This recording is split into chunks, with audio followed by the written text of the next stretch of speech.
Nananaw sa programa. Hoy! Pinoy! Gising na! Gusto ko yung Monday para ako mag-aayos ng ano dito ng puzzle piece lalo na sa earphones ko. Alas 4:02. Mga balitang gigising sa'yo sa Pinoy! Gising! Headlines. Ayos ba yung paano ko? Pa-behind the scenes ko. Ngayon po ay panibagong araw at maulan. Kung hindi ako nagkakamali, sabi sa akin ni Chatlane, umuulan daw po ngayon dito sa Metro Manila. Ngayon po ay araw ng Lunes, 15 po ngayon, 15 sa buwan ng Setyembre 2025. Narito mga headlines. Pinoy! Gising! Pagsasa publiko ng gagawing pagdinig ng ICI, ipinanawagan ng isang political analyst. Pinoy! Gising! Muling pagpapalit ng liderato ng Senado, tinawag na fake news ni Senador Lacson.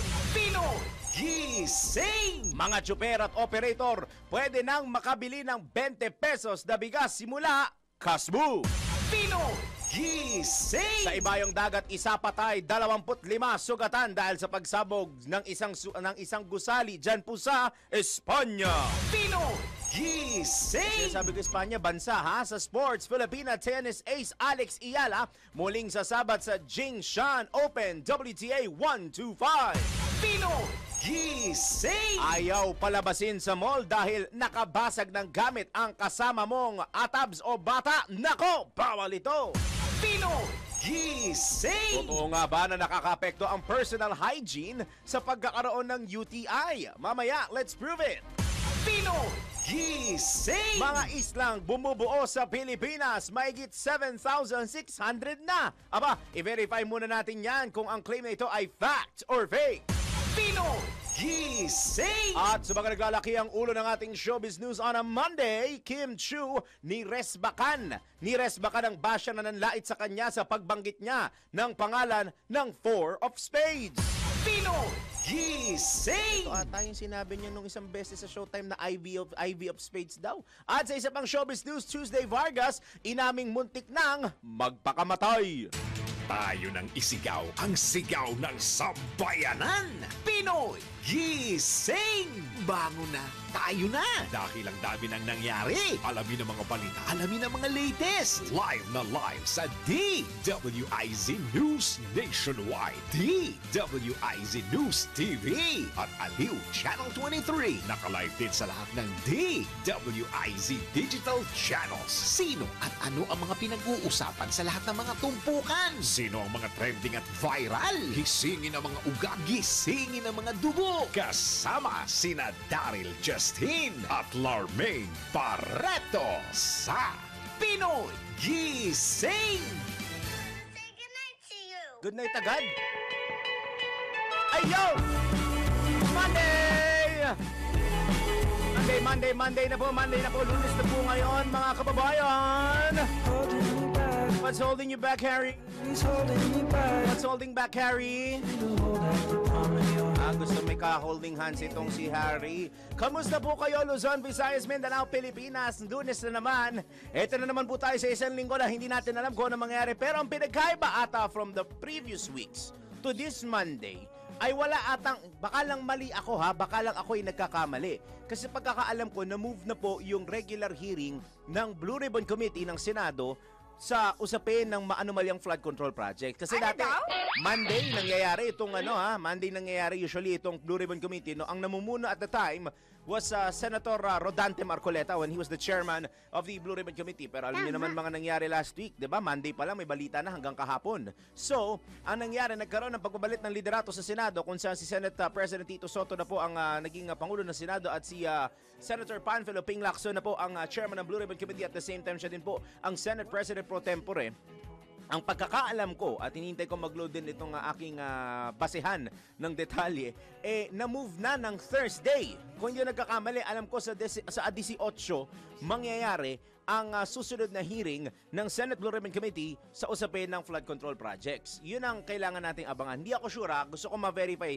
Mamaya titignan din natin yan kung tama ba ang aking information na sa Thursday na. So kung ganun ng siste, nako, i-postpone ninyo ang mga popcorn dates ninyo mamaya.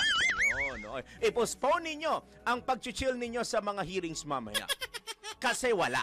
kung Thursday, kasi kung nagkakalam ko Thursday eh.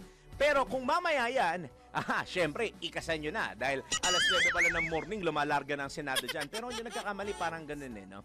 Maiba lang ho ako. Last week ba, nabalitaan nyo rin ito? Yung assassination na nangyari sa Estados Unidos doon sa isa sa mga taga-suporta o sa mga well-known na Trump supporters na si Charlie Kirk. Hindi lang pala dito sa Pilipinas nagkakaroon ng problema. Napakalalang problema, napakalungkot na problema sa usapin ng politika. Hindi lang dito sa ating bansa, kundi maging sa Estados Unidos. Pero mas nakakalungkot yun, Parin Daniel, kasi may patayang naganap, ika nga. Sa pagkakaalam ko sa aking panonood ng mga international news organizations, like Harry Potter over here, here's Harry Potter. Ay, hindi pala, iba, si JM pala yan.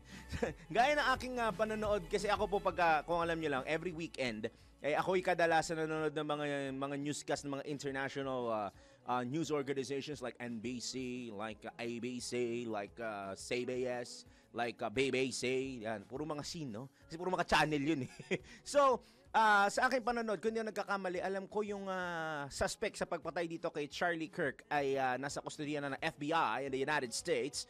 At parang hahatulan ata ito over the next few days. So, hindi lang ho sa kanila nagkakaroon ng ganong klaseng kalalang political assault.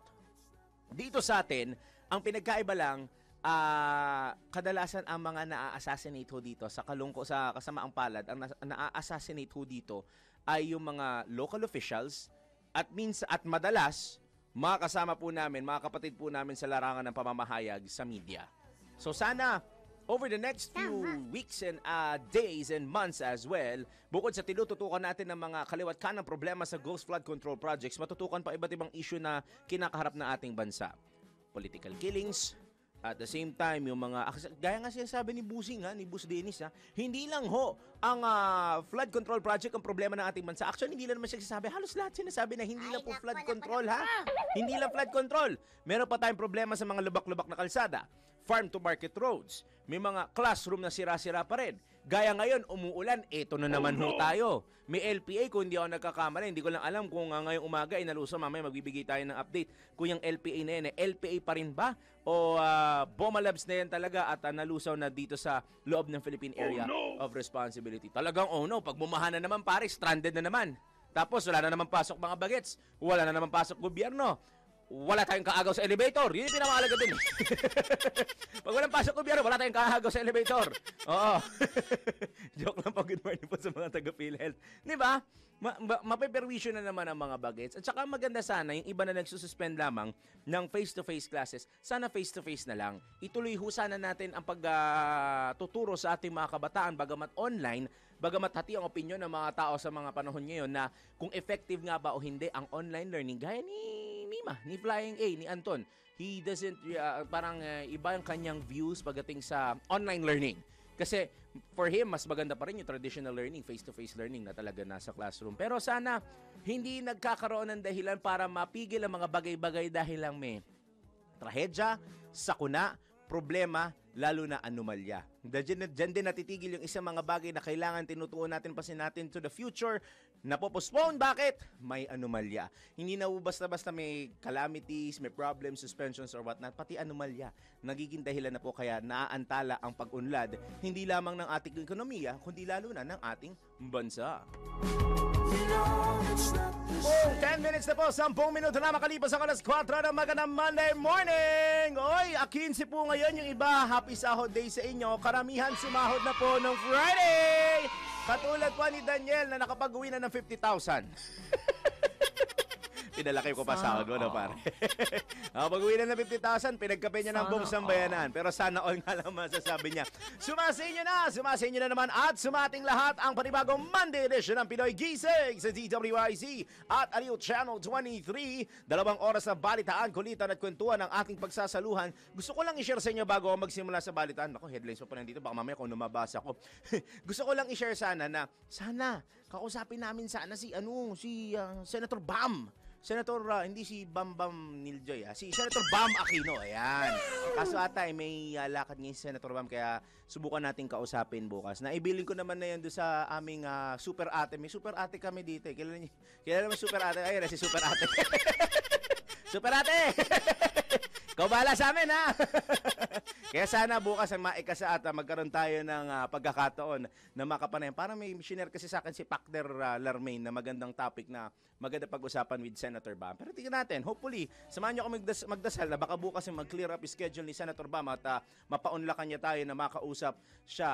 Malay mo, Amy, baka mamaya biglang pumunta dito kasi nung nakaraan in-interview ni Boss Dennis yun, nandito yung studio guest live. Oh. Baka mamaya, Amy, pwede siya mag-live. Kapal ng mukha no? Tingnan natin, pero sana makausap namin over the next few days. Saluhan niyo po muna kami sa 2 oras na balitaan, kwentuhan at kulitan hanggang alas 6 in the morning habang humahabol ang aking mga kasama. Saluhan niyo muna ako habang kayo nagkakape, kayo ay umuunat pa lang dahil Monday na naman. Pero yung mga nasa Laguna, mamaya magra-rundown tayo na listahan. Alam ko may mga suspension ng classes na in-announce over the last few hours kagabi at overnight. Mamaya, bigyan natin yan. Ngayon, balitaan muna tayo. Ako po niyo kasama, Daryl Justin. Pino Gising! 13 minuto na po, 13 minutes makalipas ang alas 4 ng morning. Dako na tayo sa nanggigising, ng bubulabog, ng bubulahaw at ng gugulat na detalye ng mga balita. Pino Gising! Sa unang balita natin sa oras at araw na ito, nanawagan ng political analyst na si Professor Dennis Coronacion na isa publiko ng binuong Independent Commission for Infrastructure ang kanilang mga pagdinig. Ito ang sinabi ni Professor Coronacion sa gitna ng nagpapatuloy na pagdinig ng 2 kapulungan ng Kongreso na isinasa publiko. Sa panayam ng DWIZ, iginit niya na marami pa ang dapat mapangalanan sa issue ng mga maanomalyang flood control projects. Kung halimbawa hindi naman isa sa ere, i-ere itong sa Truth Commission, baka mainit yung mga kaya magtanong sila, ano na nangyayari? Sino na ba mga napapangalanan dyan? So yun, I think yun for that reason, I think mas may advantage yung Senate Blue Ribbon Committee ni Senator Ping Lacson dahil transparent niya at napapanood ng taong bayan. Samantala, umaasa rin si Professor Coronacion na may mapapala sa investigasyon ng mga flood control projects kabilang na ang pagsasampa ng kaso sa korte laban sa mga sangkot sa mga maanomalyang flood control projects. Siguro ang ending po ng lahat ng mga investigasyon na yan ay pagpa-file po ng mga kaukulang kaso sa mga involved ng mga individual, whether contractor, DPWH official or employee o kaya mga lawmakers natin. Kung meron man tayong mapapala, although hindi perfecto itong kanilang mga investigasyon, pero ito isinasa publiko. So kung meron man tayong mapapala dyan, yun ay yung transparency na sinasabi dyan. At tataas yung level of awareness ng mga tao. Napakinggan po ninyo ang tinig ni Professor Dennis Coronacion sa panayam ng DWIZ. Pino Gising! Nanindigan si House Deputy Minority Leader at Mamamayang Liberal Party List Representative Leila De Lima na dapat gawing batas ang pagbubuo ng isang independent commission tungkol sa mga infrastructure projects. Nabatid na sinabi ni Representative Leila De Lima ang pahayag sa gitna ng pagtatag ng Malacanang ng isang independent commission for infrastructure bilang tugon sa mga maanomalyang flood control projects. Sa panayam ng DWIZ, giniit ni Representative De Lima na nabuo lang ang independent commission dahil sa bisa na executive order ni Pangulong Ferdinand Marcos Jr. at ang inihahain sa parehong kapulungan ng Kongreso ay isang komisyon na hiwalay kahit na ehekutibong o kahit sa ehekutibong sanay ng pamahalaan. Yung EO na yan, that's a presidential creation. And then meron din Senate bill na final pala, si now SP Soto. It was filed August 19. So before our House bill. Our House bill was filed September 9. Tapos September 11, yung EO. Doon namin pag-uusapan yan, titingnan namin ang latest information ko po. Itutuloy rin daw po yan ni SP Soto, yung counterpart bill nila doon. Napakinggan po ninyo ang tinig ni Mamamayang Liberal Party List Representative Leila De Lima sa pareham ng DWIZ. Pino Gising! 16 na minuto na po, 16 minutes makalipas ang alas 4 na magandang Monday morning. Tiwala si Senate President Vicente Tito Sotto III na malaki ang magagawa ng mga pinangalanang miyembro ng Independent Commission for Infrastructure na sina dating Public Works and Highway Secretary Rogelio Singson at Certified Public Accountant o CPA Rosana Fajardo. Gayon din ang 3 special advisor na sina Baguio City Mayor o ang tatayong special advisor na si Baguio City Mayor Benjamin Magalong. Ayon kay SP Sotto, tiyak na mas lalaki pa at makukumpleto pa anya ang kapangyarihang ibinigay ng executive order sa mga miyembro ng ICI sa oras na maisabatas na rin ang binubuong Independent People's Commission ng Senado. Anya, magiging prioridad at inaasahang maisasabatas ngayong taon ang naturang panukala na magbibigay ng dagdag ngipin sa binuong komisyon. kung ano yung kaya kasi sa executive order, okay lang yon kung ano man yung ginilagay nila. Pero kasi meron naman kami nakapending legislation na lalakas yan at magiging kompleto yan at hindi maki-question sa Supreme Court yung mga laman yan kapag ito'y ginawa namin batas, sapagkat ito ay hindi magiging ad hoc lamang. Pagka napasa namin yung Independent People's Commission na batas, ay magiging buong commission yan. At every 3 years magpapalit ang mga membro. So parang balak na pala talagang gawin na grupo instead of just being commission, isa sa batas nila para ang dating is mandated by the law. That's actually good.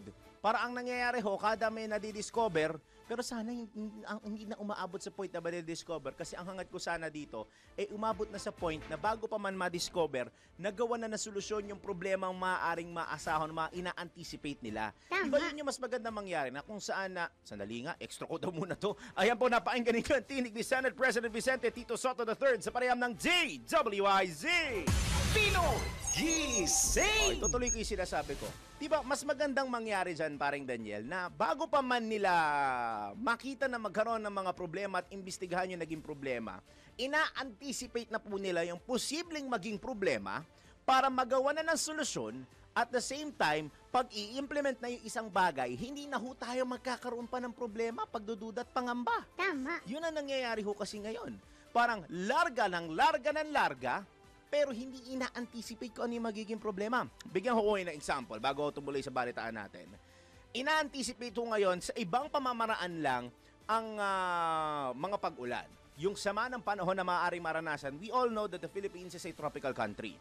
Ang nangyayari ho kasi ngayon, imbis na inaasahan natin ang magpag-ulan at ang paghahandang ginagawa natin ay hindi po tayo babahain. Ang sinasabi ng ibang mga ahensya ng pamahalaan, yes, may pag-ulan po, kaya ready na po kami na mag-rescue sa oras na may baha. Hindi ba mas maganda pakinggan? Yes, ready na ho kami mag-rescue kung sakaling bumaha. Pero inaasahan po namin na dahil sa bagong sistema, eklabu, maayos na po ang ating mga drainage system, ang ating mga flood control project. Mababa po ang chance na babahain na nasabing lugar, pero kung bumahaman po... Pera lang yan. Exactly. 'Di ba? Pero hindi galing sa akin yan. Biglang ganun no? Pero totoo naman, mas maganda marinig na ready tayo na ready ang lugar natin, ready ang bansa natin na mababa ang chance na biglang babahain o ilang minuto lang bigla na binabaha ang ilang lugar, lalo na dito sa Metro Manila. Mas maganda pakinggan ho yun para dire-diretso ang buhay, dire-diretso ang pagunlad. Pino Gising! 19:00 ito, 19 minutes makalipas ang alas 4 na magandang Monday morning. Sa iba pang balita, duda ang political analyst na si Professor Dennis Coronacion na magiging maayos na deterrent ang parusang kamatayan sa mga maanomalya at guni-guning flood control projects. Iginiit po ni Professor Coronacion ang naturang pahayag dahil sa sinasabing kawalan ng tiwala ng publiko sa due process ng batas, lalo na't mahirap patunayan at panagutin ang mga senador at kongresista na dawit sa katiwalian. Feeling ko hindi lang dapat senador at kongresista to. Sa panayam ng DWIZ, sinabi ni Professor Coronacion na hindi ang death penalty ang solusyon sa mga seryosong krimen tulad ng katiwalian. Sa ngayon, kasi kumbaga man isipin natin, yung mga binanggit ko kanina na tayo ang tinatamaan ito, tayo mga taong bayan, lalo na pag may baha, tayo ang isa-suffer. Parang agad mo isipin, nararapat lang yung death penalty. Pero again, we go back to the same argument against death penalty. Nagiging deterrent ba siya sa isang serious crime? May mga pag-aaral po kasi na isagawa na sinasabi na hindi siya deterrent.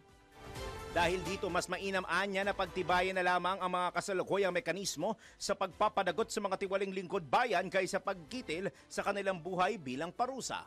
Dapat pagtibayin yung mga binanggit natin ng mga mekanismo upang ma-prevent yung corruption. Yung mula doon sa bidding, dapat wala nang sa buhatan doon, naibit na agad doon, hanggang sa yung course ng implementation, hanggang sa matapos yung implementation ng project. Tingin ko po, siguraduhin na wala na mangyayari sa buhatan. Kasama na po dapat yung COA doon, kasi kasama rin sila sa mag-audit dapat Napakinggan po ninyo ulit ang tinig ni Professor Dennis Coronacion sa panayam ng DWIZ. Pino Gising! Tinawag naman po ni Senate President Pro Tempore Panfilo Ping Lacson na fakey breaking news. Parang achy breaky heart ni Bella Ray Cyrus to. Fakey breaking news o fake news ang isang breaking news post sa sinasabing may nagaganap na panibagong hakbang para sa pagbabago ng liderato ng Senado. Kakapalit lang, palit na naman. Ayon sa Senador, layunin na social media post na linlangin at guluhin po ang publiko. Minamaliit anya ang talino ng mga bagong Senate Majority Bloc. Binigyang diin ni Senator Lacson na may tamang proseso kung nais baguhin ang liderato ng Senado kung saan dapat pirmado ng hindi bababa sa 13 senador ang resolusyon. Matatanda ang nagkaroon na ng pagbabago sa liderato ng Senado kung saan nahalal si dating Senate Minority Leader Vicente Soto III bilang bagong Senate President. Habang si Senator Lacson naman ay nahalal bilang Senate President pro tempore at Chairman ng Senate Blue Ribbon Committee. Napag-alaman na ang nasabing post ay mula sa ang pangalan daw po ng page ay One TV Philippines, isang digital news network globally based sa Davao City at sa lungsod ng Pagadian. Pinoy Gising! Yun lang masasabi ko. Always know your source and always go to the most credible sources of news and information. That is the traditional media. Maparadyo at TV at pahayagan man yan. Well, sa Aliw, kompleto yan sa ALC Group. May Filipino Mirror at may Business Mirror sa mga pahayagan. Siyempre, sa Radyo TV, may DWIZ News at siyempre kasama natin dyan ang Aliw Channel 23. Pinoy Gising! Speaking of 23 minutes na po. Makalipas ang alas 4 na magandang Monday morning. Paren Daniel, tanggap tayo na sunod-sunod mga report. DWIZ Patrol Report! Senate Minority Bloc pag-aaralan pa daw kung susuportahan ang nilikhang Independent Commission for Infrastructure. Kung bakit alamin sa report ni Patrol 19, Sally Ortega Bueno. Pag-uusapan daw muna ng Minority Bloc bago magpasya kung susuportahan ang nilikhang Independent Commission on Infrastructure na mag-iimbestiga sa mga isyu ng katiwalian sa flood control projects. Itiniyag ni Senate Minority Leader Alan Peter Cayetano. Sinabi ni Cayetano na napakahalaga ng credibility at kung mukhang may kinikilingan o may political agenda, maaaring mawala ng tiwala ang publiko sa investigasyon. Susuportahan lang daw nila ang bagong buong Independent Commission kung ang mga miyembro nito ay walang halong politika at walang koneksyon sa malalaking negosyo. Pero may agam-agam daw ang Minority Bloc sa posibleng conflict of interest. Dapat ang itinalaga para maging miyembro ng Independent Commission ay may pangako na hindi tatakbo sa National Office sa 2028. O narito naglabas si Pangulong Bongbong Marcos Jr. ng Executive Order na formal na lumikha sa komisyon na mag-iimbestiga sa mga isyu ng katiwalian at anomalya sa mga proyekto at paggastos ng gobyerno mula pa sa panahon ng Administrasyong Aquino, Duterte at Marcos. Itinalaga ng Malacanang bilang miyembro ng komisyon sina dating DPWH Secretary Rogelio Singson, SGB Country Managing Partner Rosana Fajardo at Baguio City Mayor Benjamin Magalong. Ito sa Patrol 19, Sally Ortega Bueno, para sa impilang metodong lakas sa DWIC. Nagbabalita ng tama, naglilingkod ng tama. Nagbabalik po tayo sa Pinoy Gising sa oras na impunto, 31 minuto na 31 minutes. Makalipas ang alas 4 ng magandang Monday morning, kasama niyo pa rin po ang inyong lingkod, ang araw-araw ng bubulahaw sa inyo sa unang oras na Pinoy Gising. Daryl Justin po, tuloy ulit tayo sa Balitaan! Pinoy Gising! Kumpiyansa si Senate President Vicente Tito Soto III sa kanyang pamumuno sa gitna ng pagkakabahabahagi sa Senado. Kasunod ito ng kudeta sa mataas na kapunungan kung saan pinatalsek bilang Senate President si Senator Francis Chis Escudero. Sa panayam ng DWIZ, sinabi ni Senate President Tito Soto na kaloob ng Diyos ang pagkakahalal muli sa kanya. Gayunpaman, tinanggap niya ng leader ng Senado ang paalala ni Senate President Pro Tempore Panfilo Ping Lacson na huwag maliitin ang 9 na membro ng Minority Bloc na kinabibilangan ni na Senador Rodante Marcoleta, Chis Escudero, Alan Peter Cayetano, Joel Villanueva, Jinggoy Estrada, Bongo, Ronald Bato de la Rosa, Robin Hood Padilla at Amy Marcos. Marami na ako mga pinagdaan ng ganyan. Ang napakadali ng kilos dyan. Ang gagawin mo lang dyan, do what is right. Sumunod ka sa tama. Huwag kayong gagawa ng illegal. Walang problema yan. Masosolve lahat yan. Basta kailangan sumunod ka sa tama. Kahit sinong tamaan o kahit sinong makasangga mo. Basta importante is do what is right. Yung budget. Dapat hindi na pwede yung mga inserts. Napakinggan po ninyo si Senate President Vicente Tito Soto III sa panayam ng DWIZ. Pinoy Gising! Good news mga kabili na simula bukas ang 57,000 public transport workers ng 20 pesos kada kilo ng bigas. Ito ayon sa Department of Agriculture o DA ay sakop mula sa bus, jeep at tricycle drivers pati na rin ang mga transport operators. Dahil dito maaari nang makabili ang mga nabanggit na drivers at operators ng hanggang 10 kilo ng bigas kada buwan. Samantala, target ipaabot ng DA ang programa sa mga public school teachers, non-teaching personnel at Department of Education at beneficiaries ng Department of Social Welfare and Development. Pinoy Gising! Sa iba pang balita natin, abiso sa mga motorista. Kasada na po kasbo ang panibagong dagdag presyo sa mga produktong petrolyo. Aray ko!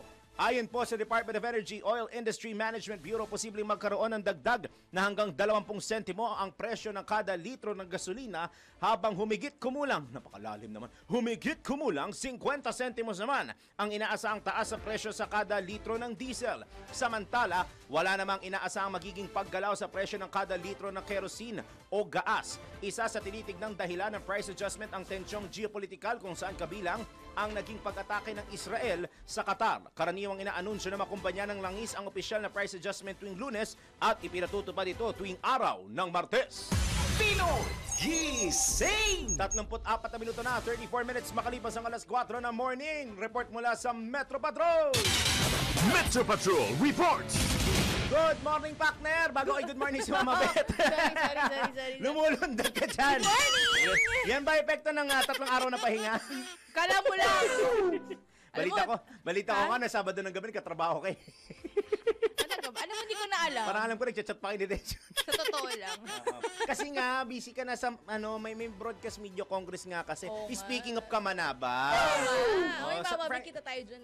Friday, di Uy, ba? pero maulan. May yellow rainfall warning. Ay, that's Alert normal. ba, no? Dahil kasi may LPA pa. Nasa western portion, medyo malapit lang sa Maynila, pero malulusaw naman over the next 12 hours. Walang tigil ang ulan mula kagabi, actually. Okay, si Flying A nga, sabi nga ni Trap Mima, siya, di ba? no? Tuloy-tuloy daw ang pag-ulan sa 13. Dito din, wala. Kahapon, parang maghapong makulimlim. Aha. Pagdating ng bandang alas 4 Yeah. ng hapon, ayan na, nag-uulan na. Sabi ko nga, ang swerte namin ni Minette, nagsimba ako na 7:30 sa St. Francis. Ng gabi? Medyo umaga, kumukulimlim. Ayoko na magsimba ng gabi.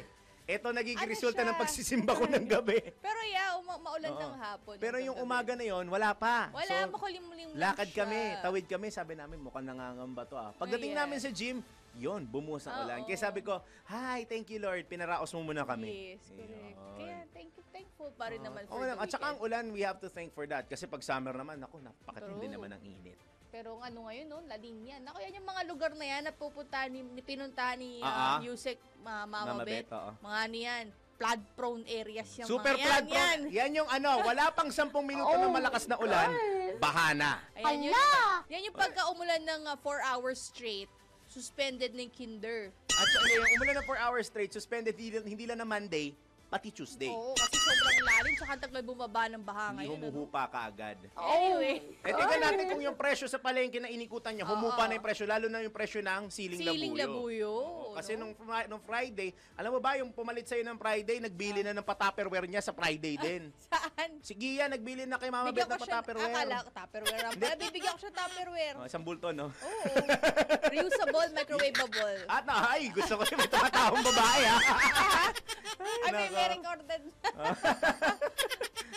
O siya, ito na nga, price monitoring at ulam tips. Umikot sa Maypaho Market sa Caloocan, Acacia Market sa Malabon, Tangos Market sa Navotas at Genti de Leon Market sa Valenzuela. Inikot ang buong Kamanaba ng aming nag-iisang palengke queen at Yusek na hindi magre-reside at walang maanumalyang proyekto. Mama Beth Samson, good morning!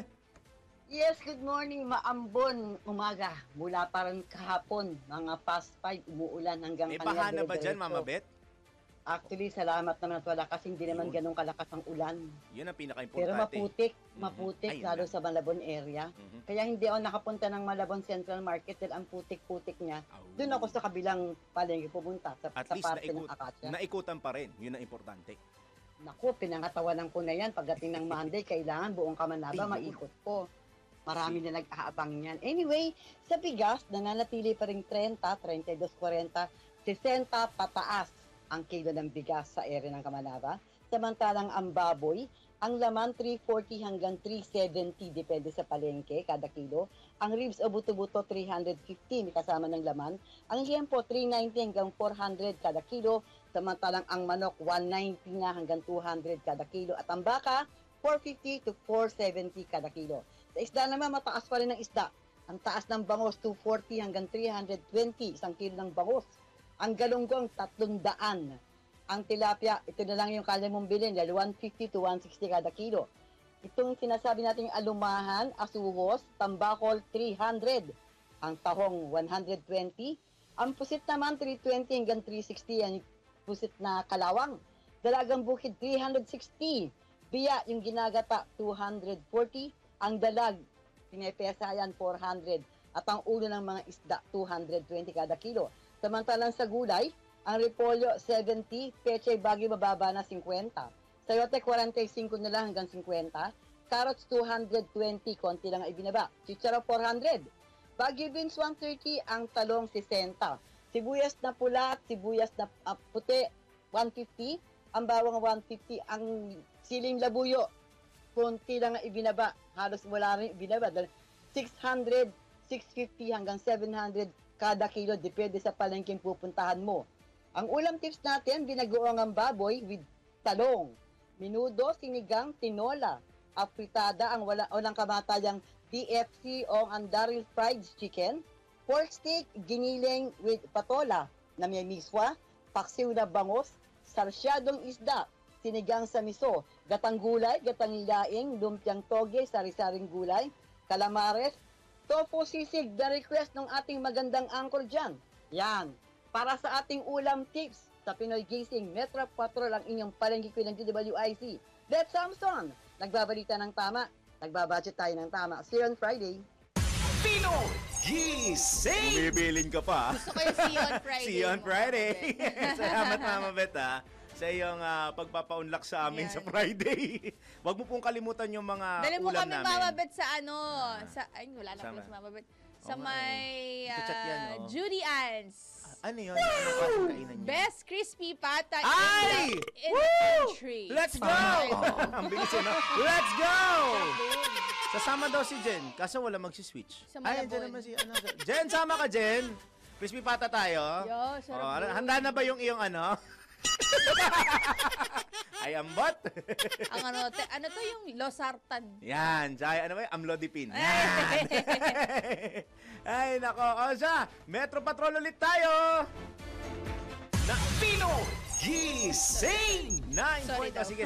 Kaya ako na muna. Sige, alam ko mahalaga yan. 9.2 billion pesos na halaga ng 47 flood control project sa bayan ng San Miguel, Bulacan. Depektibo ayon sa punong bayan. Sandali, di ba may nawawalang congressman dito sa Bulacan? Parang nakita ko nung isang araw may nawawala daw congressman eh. Hindi ko pa na... Dili ko lang sure, ha? Dili ko lang sure. Eto, Metro Patrol Report mula kay Kuyang Louie Angeles. Good morning! Yes, good morning sa inyong dalawa.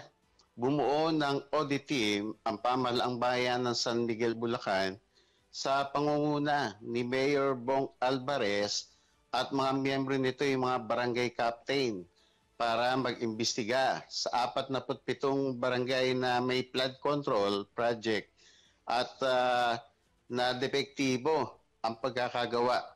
Base sa ulat ng mga barangay captain ng San Miguel, Bulacan, ang naturang flood control sa kanilang barangay ay nababakbak kapag hinila nila o binatak ang mga damo sa gilid ng naturang ilog. At sa panayam ng DWIC Metro Patrol kay Mayor Bong Alvarez, 2023 hanggang taong kasulukuyan ang naturang mga flood control na nagkakahalaga ng 9.2 billion ang kabuuan nito na mula sa pondo ng DPWH na pawang nasayang dahil nga sa depektibo ang mga naturang gawa ng mga kontraktor. Kaya naman kapag natapos na ang kanilang sinasagawang investigasyon, sa binuong audit team ay agad nilang isusumite ang report sa tanggapan ni DPWH Secretary Vivencio Dizon para magkaroon ng agarang aksyon at laban sa mga kontraktor na gumawa ng mga naturang depektibong flood control project. Mula rito sa San Miguel, Bulacan, Metro Patrol Lueles para sa Simpilang Metodong Lakas, DWIC, Babalitan Tama, naglilingkod ng tama. Pinoy Gising! Sabi ko kay Larmaine, habang nag-report si Kuya Louie, yung material yung punong bayan niya, di ba Kuya Louie, may pagkakahawig siya kay PBA Commissioner Willie Marcial. Talaga, medyo slight. Yung mas bata version. Speaking of sports, pumanaw na pala si Ricky Hatton. Yeah. Yung nakalaban ni Pacquiao na... Chine-check ko ano ba nangyari. Hindi ko din alam parang wala pang details kagabi. Nag-notif lang sa akin. Si Ricky Hatton, isa po sa mga nakalaban ni Manny Pacquiao on his prime yun. Nakalimutan ko lang pero parang natalo siya ni Pacquiao. Ito yung isa sa mga natalo ni Pacquiao ng TKO. Due to TKO. Well, anyway, ronda naman tayo sa probinsya. Ronda Probinsya! Sa norte, isang construction worker sa Santiago City, Isabela, arestado sa drug buy-bust operation. Alamin natin ang detalye mula kay Kuyang Ronald Idol Domingo. Nasa kote ng mga otoridad ang isang nilang tulak na illegal na droga sa isang anti-drug buy-bust operation sa Barangay Divisoria, Santiago City, Isabela. Ang suspect ay kinilala sa pangalang Lito, 30 years old, construction worker mula sa Barangay Mabini, Santiago City, Isabela. Sa ulat na ilabas ng mga otoridad, nasamsam sa suspect ang 16 na gramo ng hirang shabu na nagkakalga ito ng 108,000 pesos sa 2 piraso ng silyadong plastic kasi na walang naglalaman ng parehong kontrabando, 29,000 pesos na budel money, isang cellphone at coin purse. Sa kasalukuyan ang suspect ay nasa kustodya na ng Santiago City Police Station at maharap sa kasong paglabag sa Republic Act 9165 o ang Comprehensive Dangerous Drug Act of 2002.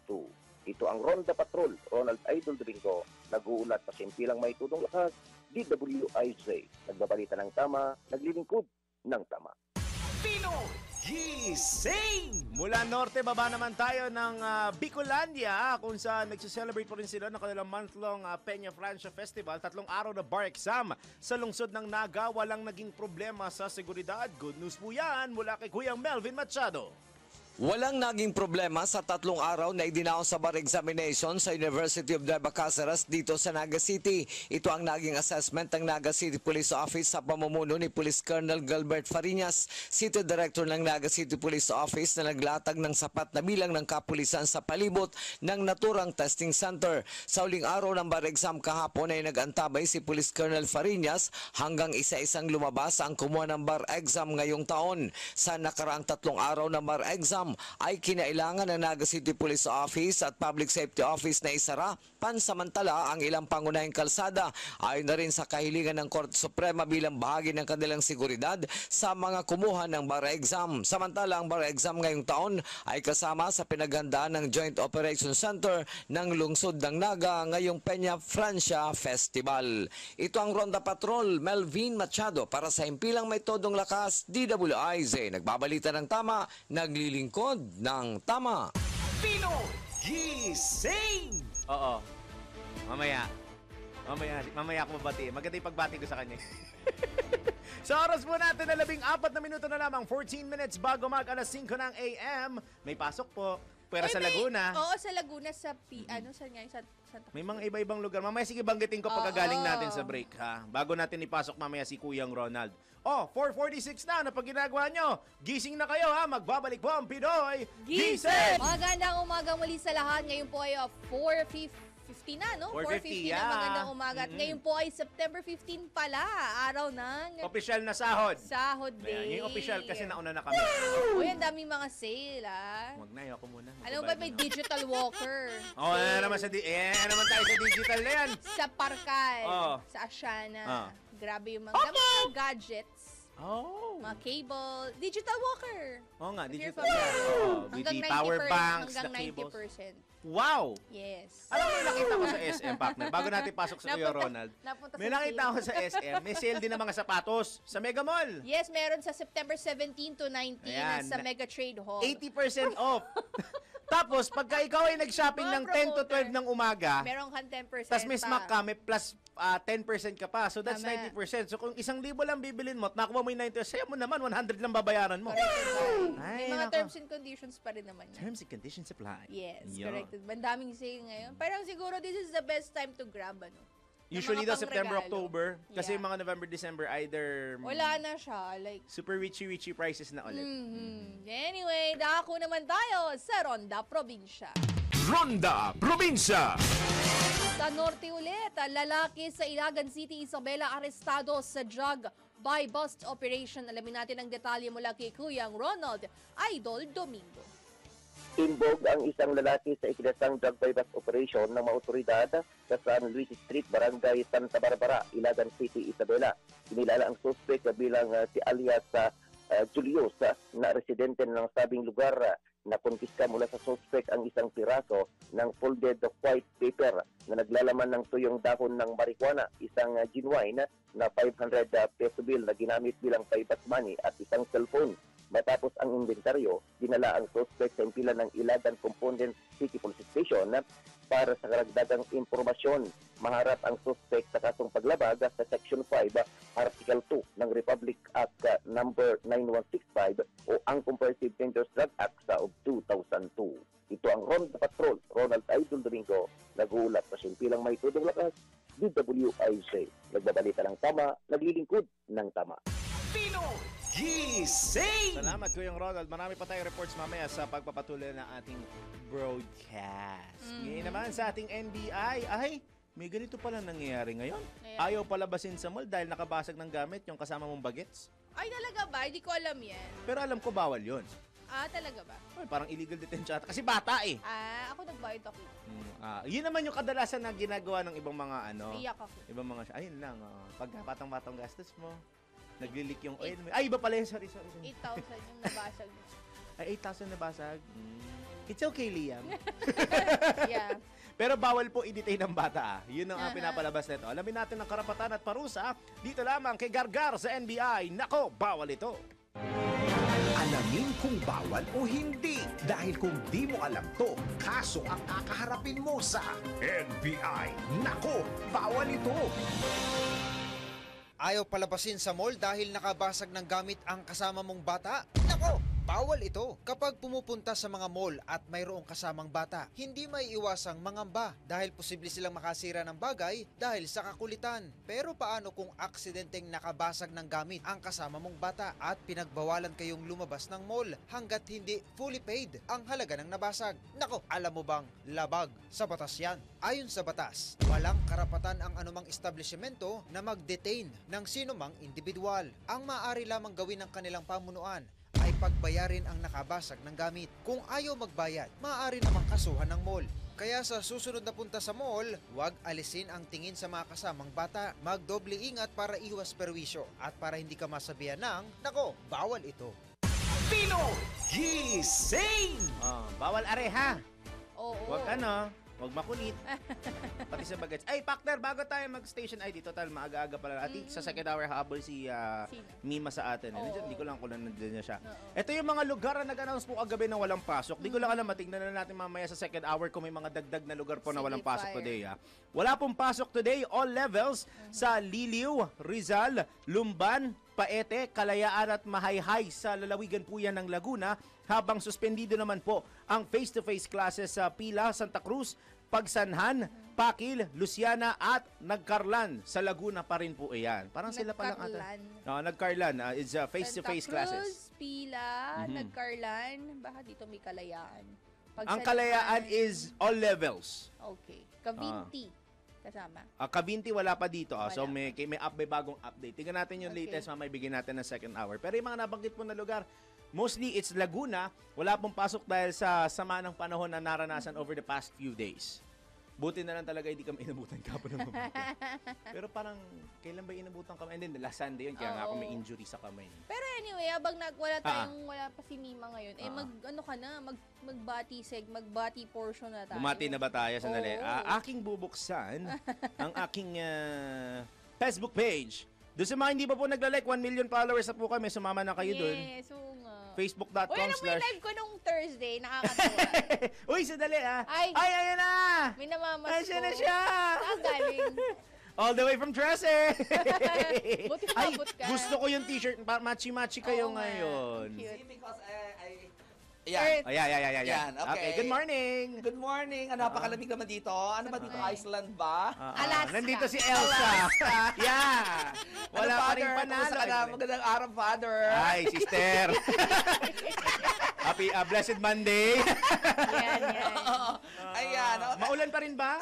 Usually, di ba, pag Monday, anong sinasabi ko lagi sa inyo pag Monday? Light color ka. Yes. Mhm. Ngayon hindi light color because yeah. galing ako Tres na-star run din ako doon. Grabing Until ulan. now? Until now? Yes. Until now. Kaya Lalo kahapon. Oh. Lalo kahapon. O, Ako pa naman, kahapon, ako pa naman non-stop. ang dami kong payong sa bahay pero tamad ako magdala. Meron talaga mga ganun, di ba? Tatamad magdala. Oo. Parang ako actually may dala pero hindi Good morning muna binubuksan. sa inyo pala. Good morning. At ibigay muna natin pala yung lead mo. Si Kim Chiu ni Resbaka ng basher na nanalait sa kanya sa pagbabanggit niya ng pangalan ng Four of Spades. At si Yes. Tuesday Sabi niya, Vargas Ivy of inaming Spades. muntik ng Ivy of Spades ang sabi Ivy niya. of Spades. Ayan. Sige, i-OBB muna natin para makapag-report na si Mima Anton. Mga latest na pinag-uusapan, mga latest na pinagchichismisan. Pinoy Gising Showbiz Spotted. Ay, ito na nga, oh. Ayan. Ayun na yung Four of Spades. Oo, Yan. itong, binasher. Bagong terminology yun, ano? Binasher. Yan. But anyway, nakatanggokan ng pambabas itong si Kim Chiu mula sa isang basher dahil sa pagbanggit niya sa pangalan ng na Four of Spades. Ang kanyang pagkakabanggit kasi ay Ivy of Spades. Ayan. Ayon dito sa nasabing basher, ayusin daw sana nitong si Kim Chiu ang kanyang mga sinasabi. Pero nirasbakan naman siya ni Kim Chiu na kapag ka kapag ka naitama raw ba niya ang pagkakapronounce niya doon sa nasabing banda, maibabalik ba ang tax sa bayan? Sabi niya gano'n, naninakaw sa atin. Yun doon niya inano eh. Alam mo, Ano. hindi ko talaga makuha yung ano niya. Yung, ano to? Yung humor. logic niya. Hindi ko makuha yung humor niya ever. Oo. ni Kim Chiu. Hindi, ang sinasabi niya kasi, yung ano daw niya, yung kanyang pangalan, yung kanyang apelyido na Kim Chiu, ang dami din nagkakamali. Pero never daw niyang binash. Sabi niya gano'n, sa halip daw na CHIU, madalas daw ginagamit ay CHUI. Chuy, nagiging Oo, Chuy. Chuy. Oo. So sabi niya, sa halip daw na i-lift natin ang bawat isa, nagiging crowd mentality pa tayo na we pull each others down. Sabi niya gano'n. So doon niya ipinasok nung kapag naitama ko ba ang pronunciation ng kailang pangalan, ibabalik ba sa atin ang tax na ninakaw sa atin? Si Kim Chiu kasi isa kasi sa highest na taxpayers eh. Kasi alam mo naman, anak-anakan ni Chris Aquino yan eh. Yeah. So, yun talaga, alam mo naman si Chris, talagang pagdating sa tax, talagang nangunguna lagi yan, ano? So, yun ang ipinamamana niya lagi dito kay Kim Chiu, ang magbayad ng tamang tax. So, ayon pa dito kay Kim Chiu, napakaraming sabi niya, mas kailangan daw ng bayan ang boses nitong basher para sa pagpuna ng mga nawawalang pera, ng mga kinukurakot na pera kaysa sa iba siya dahil lamang sa pagkakamali niya na doon sa pangalan ng Four of Spades na talaga namang hindi niya rin talaga kasi kilala. Well, maintindihan mo siya kasi tayo din naman nagkakagano, di ba? Yeah, of course. Oo, na kapag hindi natin alam kung ano pronunciation, minsan nga talaga nagtatanong tayo sa isa't isa, di ba? Na, anong pronunciation ito? Paano ito i-pronounce? Ito ba ay ganito? Ito ba ay marangi, malumi o malumay, di ba? O maragsa, di ba? Ang pronunciation. Ganun tayo eh. At normal lang yun. Correct. So, Hindi ko alam kasi si Kim Chiu yan.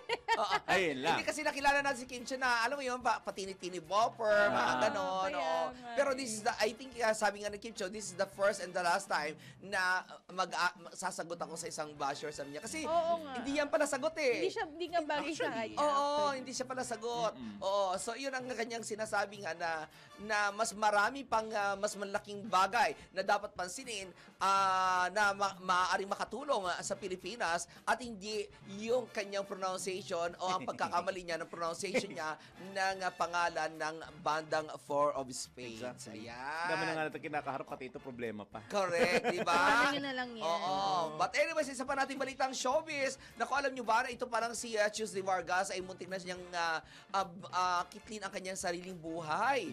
Oo. Nung nakaraan kasi, di ba naglabas siya ng parang mga pahayag sa kanyang Facebook account na hindi kung paano siya makikilala ng kung sino talaga ang tunay na Tuesday Vargas. Ngayon, itong isang araw lamang naglabas naman siya ng kanyang saloobin. Talagang isang video na umiiyak talaga siya at inalala niya na ang September kasi is suicide, di ba? Yeah. Suicide Prevention Month. Suicide Prevention Month ang actually hindi lang dapat it should be all year round. Suicide prevention year dapat lagi, no? All year round dapat yan. Ngayon, ayon dito kay Tuesday, minsan daw ay naranasan na rin niya yun, dumating na sa kanyang buhay na naandun na siya nandun na talaga siya. Pinigilan lamang siya ng Panginoon. And then, meron pa isang, kaya iyak siya ng iyak sa isang video. Ngayon, meron pa isa siyang picture naman na ipinost na nandun naman siya sa dagat. At merong araw. At doon sa dagat na yon ay sinabi niya, ito na yung time sana na mawawala na ako sa mundo. Oo. So, mukhang ilululo rin niya siguro ang kanyang sarili sa dagat, no? Parang ganon. Pero sabi niya, bigla daw umaraw. Na parang sinasabi daw sa kanya ng Panginoon na hindi pa tapos ang mission mo sa buhay. Na mayroon ka pang magagawa.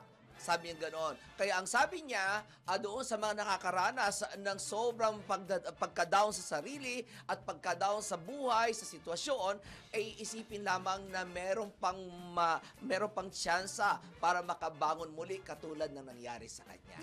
Iyon yung sinasabi nitong si Tuesday. Tsaka may isang pare nagsabi, binago niya kasabihan, di ba, alam natin yung habang may buhay may pag-asa. Yes. Sabi ng pare, dapat ang mindset daw, habang may buhay may misyon.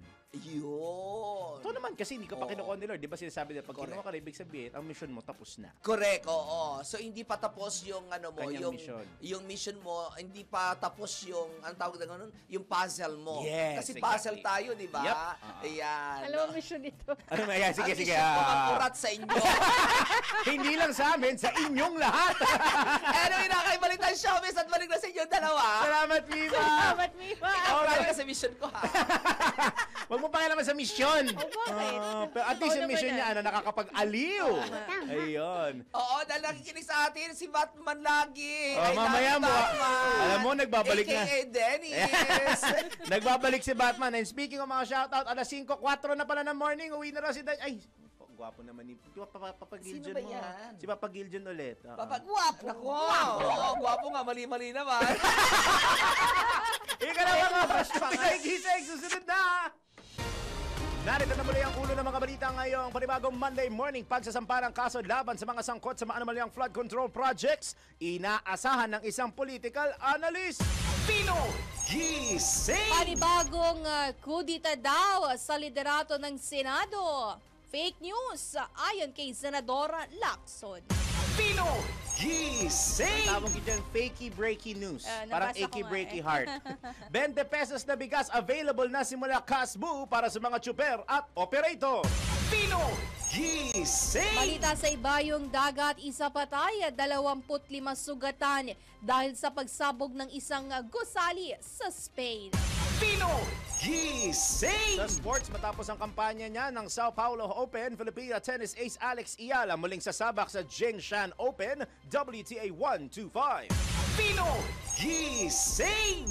Sa ating Let's Prove It, totoo nga ba na nakakaapekto ang personal hygiene sa katrabaho? Ay! Oo, totoo yun! Wala. Hindi yan yan. Ayaw mag-comment.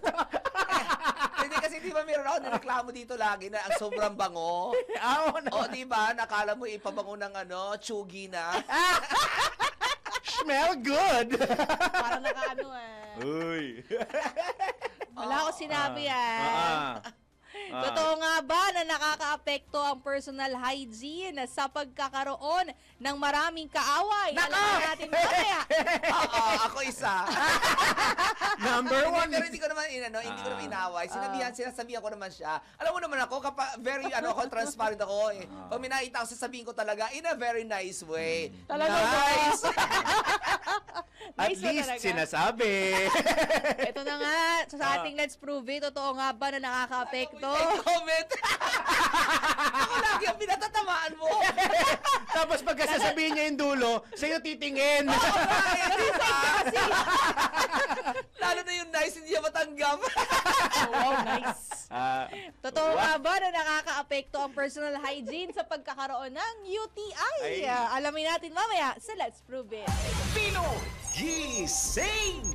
So far, hindi pa naman ako nagka-UTI. Wala pa. Good for you!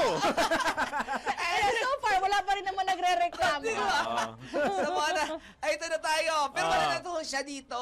Oo, wala na siya. Nag-resign na po siya. Pinilit namin mag-resign. Si Mayan! Yung iba nandyan, iisip tuloy nila, sino yun? Girl po yun.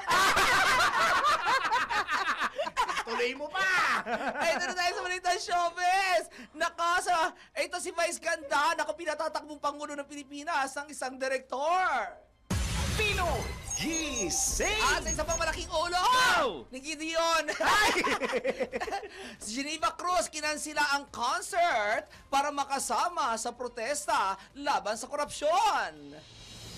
Gisingin ang mga uga, gisingin ang mga dugo. Kasama sina Daryl Justin at Larmaine Barreto sa Pino Gising!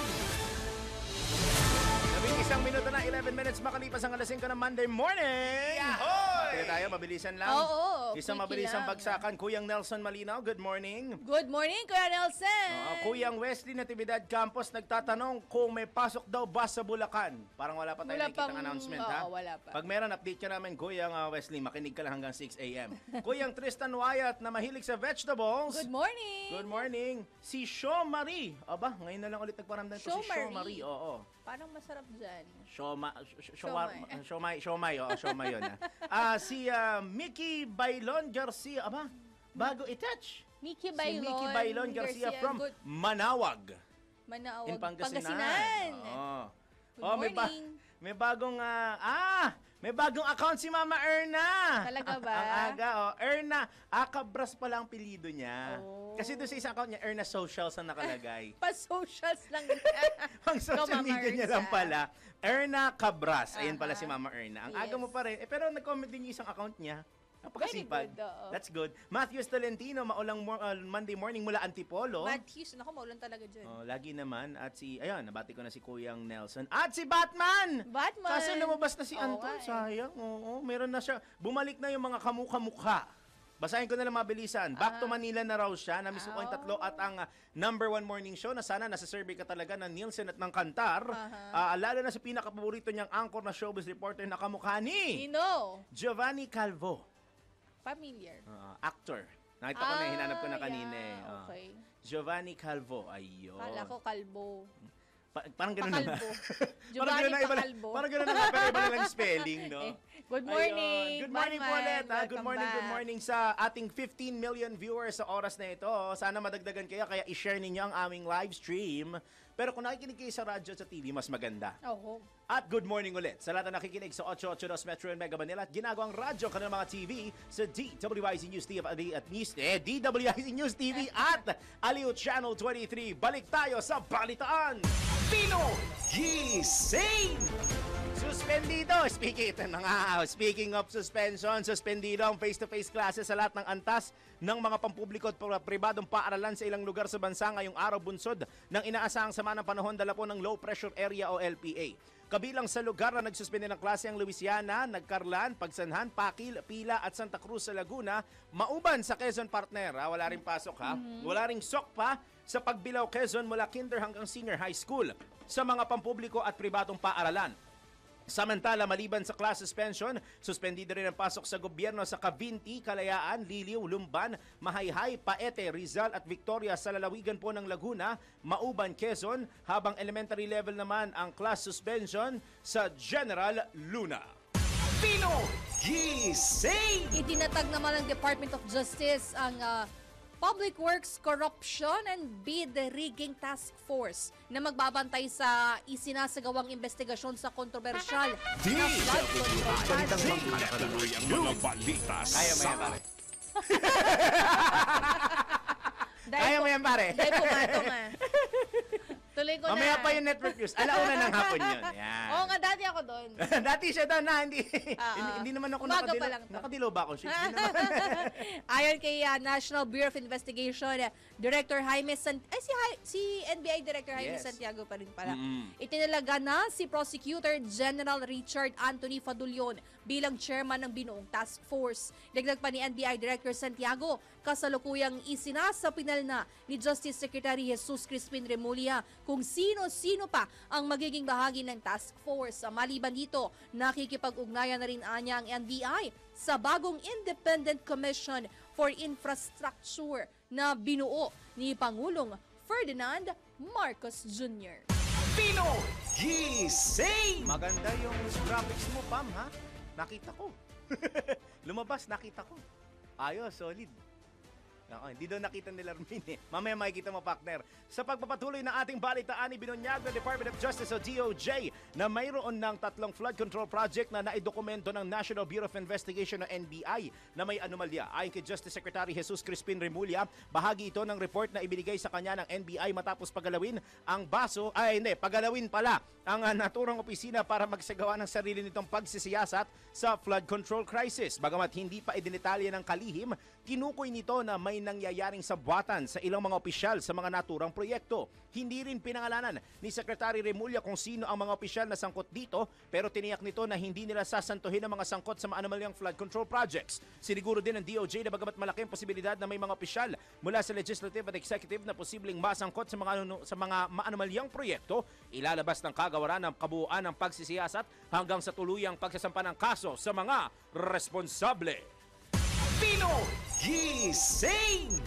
Samantala, karaniwang sentimiento ng mga lokal na pamahalaan ng mga proyekto ng DPWH na ipinatayo ng walang local government at public consultation. Ayon kay Baguio City Mayor Benjamin Magalong, tila may double standard sa sistema ng pagtatayo ng mga proyekto mula sa mga kongresista, kung saan binabaliwala na lamang ang mas malalim na proseso na sinusunod ng local government o ng LGU. Dahil dito, hiniling ng alkalde na ihinto na ng Kongreso ang kultura ng paglalagay ng mga insertion sa mga proyekto ng pamahalaan. Pakinggan natin ang tinig ni Baguio City Mayor Benjamin Magalong. Sa mga nakakausap ko na mga maayos. Sabi nila, alam mo Benji, kuminsan inaasahan nila kami na may i-deliver kami. Kaya dala ng pangangailangan, kailangan namin gawin. Kasi yun ang inaasahan ng mga tao, nasanay ang mga tao. Kultura na tuwing na may nakikita silang congressman, lagi na lang sinasabi, pera ni Kong yan. Bawat project, pera ni Kong yan. Ano ba dapat gawin? Unang-una dapat sa initiative ng top leaders ng Kongreso, siguro kung kaya ba nilang ihinto na yung insertion na yan. Come up with a commitment, a manifesto na talagang for once, ihinto na nila yung kultura na yan na maglalagay ng insertion. Maliban dyan, iginiit ni Mayor Magalong na tigilan na ng mga mambabatas na mangialam sa pagtatalaga ng mga tauhan ng iba't ibang ahensya ng gobyerno. Muli nating pakinggan si Baguio City Mayor Benjamin Magalong. It's about time na ho na wag na ho makialam yung ating mga mambabatas sa pag-designate ng mga district engineer, yung mga USEC dyan sa DPWH, ganun na rin yung mga regional director. Meron yan, mga iba't ibang ahensya, pinapakialaman nila. Hindi lang ho DPWH, pati DOLE, pati DOH, DSWD, pati TESDA, kuminsan pati CHED. Kasi pinakailaman na ho nila lahat yan eh. Sila na rin ang kumontrol sa MAIT ng DOH, sa tupad ng DOLE, sa AIX at AKAP ng DSWD, at syempre yung pork barrel nila dyan sa infrastructure. Kinuhan pa nila pati scholarship ng CHED, pati scholarship na rin ng TESDA.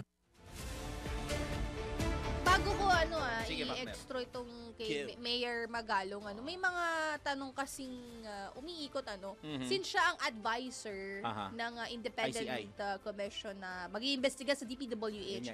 Paano niya may bibigyang focus or matutukan ang kanyang sariling LGU kung siya ay magsisilbing advisor. Which take note is his primary responsibility. Yes, correct. As the mayor of Baguio City. Yes, corrected by. Considering na ang Baguio, first and foremost, the summer capital of the country. And at the same time, hindi lang basta-basta. Parang, alam mo, iba, itong investigasyon na to ng itong independent body, gugugol ng matinding pag-aaral, oras, aral. At siya sa kanya biyahe kasi he has to travel here in Manila more often than not. Oo, dahil ang opisina ay nandito sa Kaliman, Dahil Pili ko nandito sa yung Malacanang central mag-opisina yan o hindi kaya somewhere naman irerente, whatever. Pero dito sa Manila. Yun yung big question mark for that. Actually, may nababasa ako, pinagre-resign na nga siya as mayor if he wants to focus on the independent commission. Diba? Oo. Yun ang sinasabi ng iba. Pero gusto ko nga din malaman what will his plans be once now that he is the special advisor of the ICI. Correct. Though, kung titignan mo yung hierarchy of importance, partner, feeling ko syempre mas importante ito, lalo na ito yung minandato na ng presidente at gagawin pang batas. I don't know, for me if you love your constituents, you'd stick there. Yeah, for me yun lang. Anyway, kaso, ang problema that's nga my kasi, POV, mga kamayora. mga kamayor at mga kamayora. Kaso nga ang problema kasi sinasabi niya marami na nalaman si Mayor Benji about the flood control projects. Lahat naman niya maraming alam. Tsaka kahit sino bang hindi. Si Mayor Vico, ang dami ring alam. Inimbitahan last week sa hearing ng Kongreso. Siguro yung pag ganun-ganun, yung pasubmit ng report, ng iyong kung anong nalalaman mo, I don't know, I think it's okay na. No? Tingnan natin kay Mayor Benji kung anong plans niya. Mayor, baka naman. Oo nga. Bukas, 5:30 a.m. At yan, narinig natin ang tinig at paliwanag po ni Baguio City Mayor Benjamin Magalong sa panayam ng DWIZ. Pinoy Gising! Sa iba pa natin tampok na balita sa oras na ito, nanawagan ng ilang labor group na magbitiw na sa pwesto. Speaking of, si Baguio City Mayor Benjamin Magalong matapos italaga bilang Special Advisor at Investigator ng binuong Independent Commission for Infrastructure. Bagamat kinilala ang integridad at dedikasyon ni Mayor Magalong, iginiit ng nagkaisa Labor Coalition na hindi dapat magsabay ang kanyang tungkulin bilang alkalde at ang pagiging investigador ng ICI na tututok sa sinasabing korupsyon sa mga infra projects ng pamahalaan sa nakalipas sa 10 taon. Git pa ng grupo sa isang sesyon o sa isang seksyon ng 1987 Constitution, sinasabing bawal na maitalaga sa ibang oposisyon sa ibang posisyon ng gobyerno ang mga halal na opisyal habang sila'y nasa termino. Samantala, wala pang tugon sa panawagan si Mayor Magalong, subalit matatanda ang una niyang sinabi na mananatili pa rin siya bilang Mayor ng Baguio City kasabay ng pagtulong sa investigasyon ng ICI. Paliwanag din ng kampo na alkalde, hindi siya magiging miyembro ng komisyon, kundi magsusumite lamang ng mga makokolekta niyang ebidensya at dokumento bilang bahagi ng kanyang investigasyon. Pinoy Gising!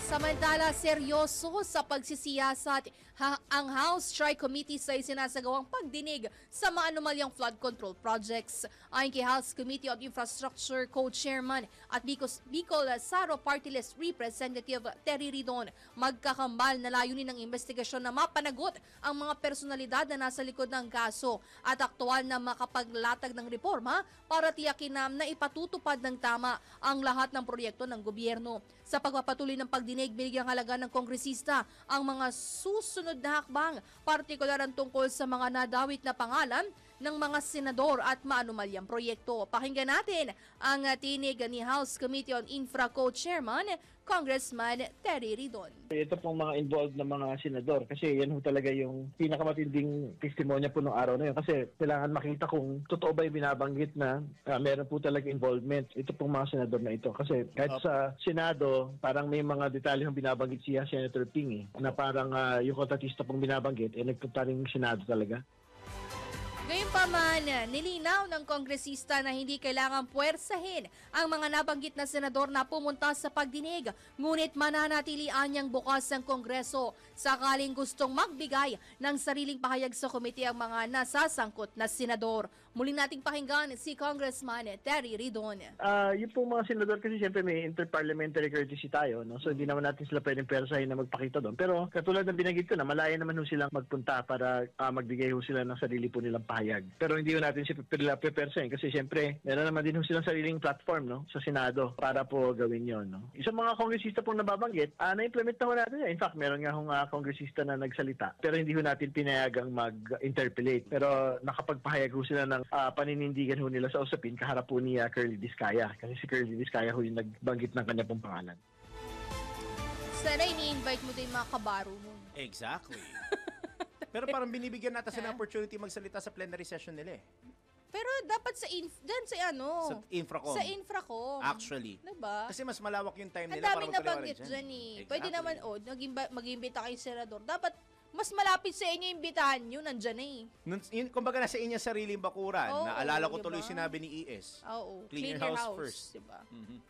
Yung kung saan may speaker si speaker. Anyway, yan po, narinig natin ang tinig ni House Committee on Infrastructure Co-Chairman, Congressman Terry Ridon sa panayam ng DWIZ.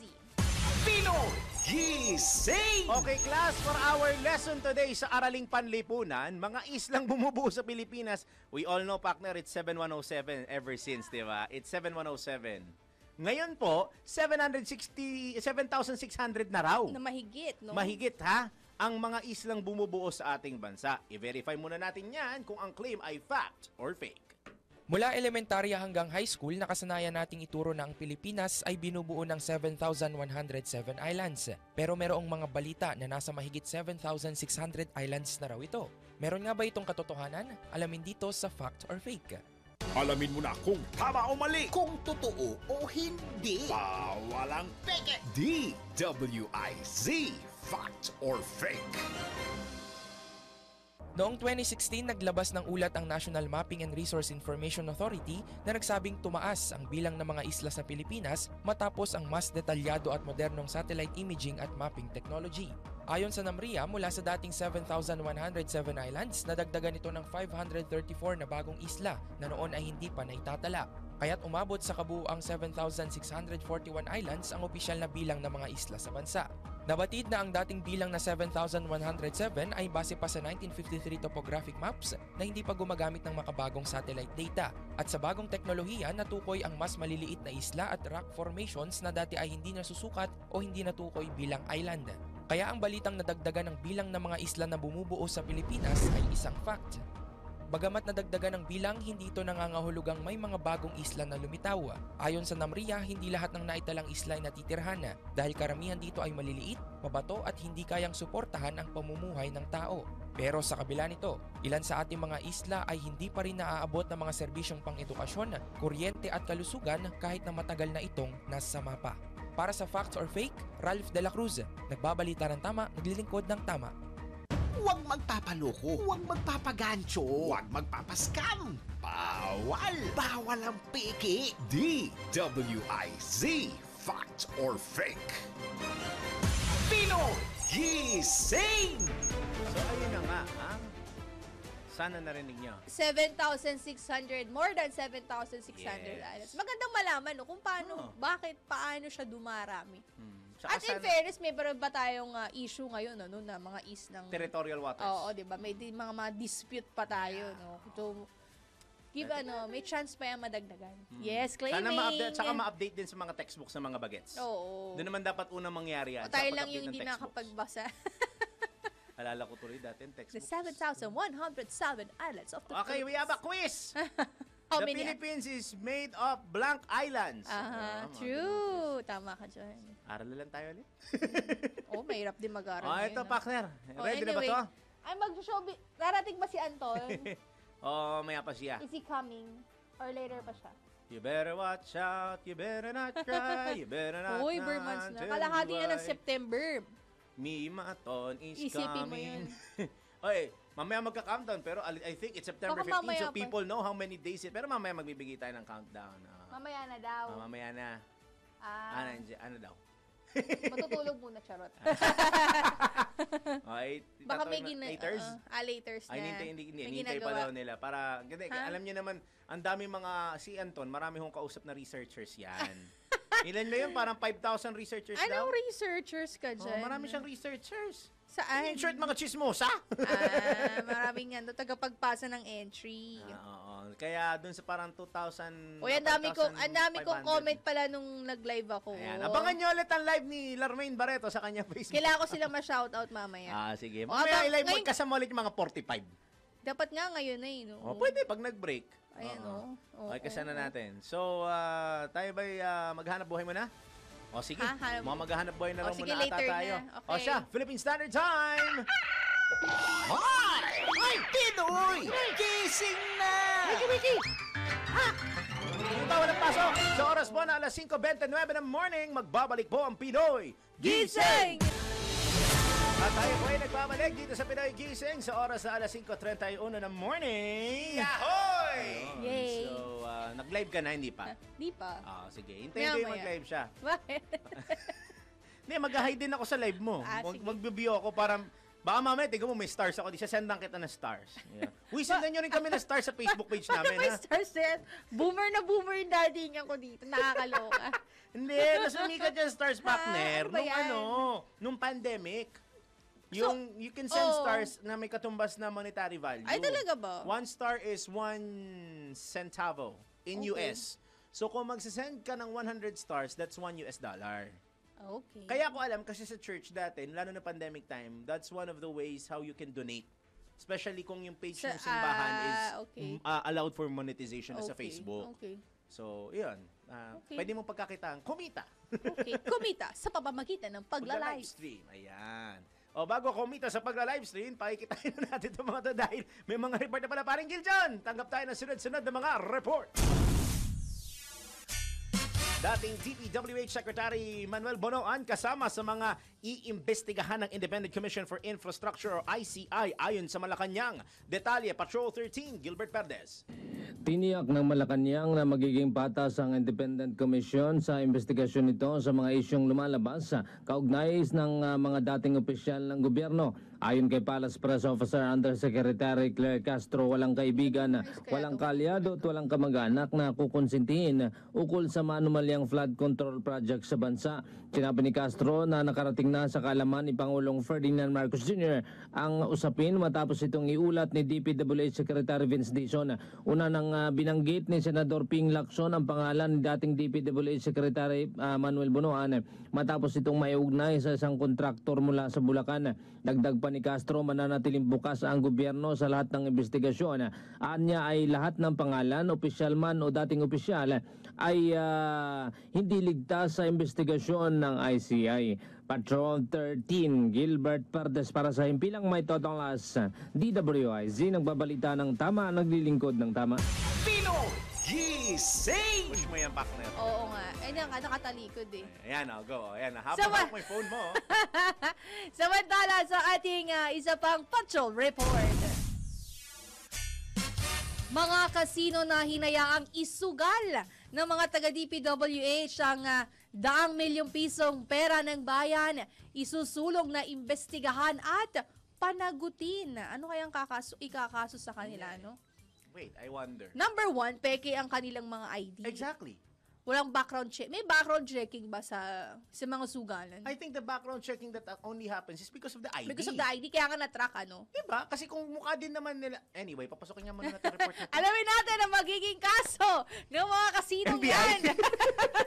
Mula kay Patrol 19, Celi Ortega Bueno. Nagbulag-bulagan lang daw ba ang mga kasino at hinayaan lang ng mga ito na isugal ng mga opisyal ng DPWH Bulacan First Engineering District ang daang-daang milyong pisong pera ng bayan. Ito ang kwestiyon at pananaw ni Senate Committee on Games and Amusement Chairman Senator Erwin Tulfo. Sinabi ni Senator Tulfo na huwag sabihin ng mga taga-kasino na hindi niya alam na mga taga-gobyerno itong mga opisyal ng DPWH dahil gumamit ng fake ID. Giti Tulfo, hindi ba mahigpit nilang pinatutupad ang Know Your Client policy? Bakit anya hindi sila nag-imbestiga kung ano ang negosyo o trabaho man lang ng mga nasabing player na ito dahil hindi naman mga tycoons o galing sa angkan ng mga bilyonaryo ang mga apelido sa kanilang fake IDs.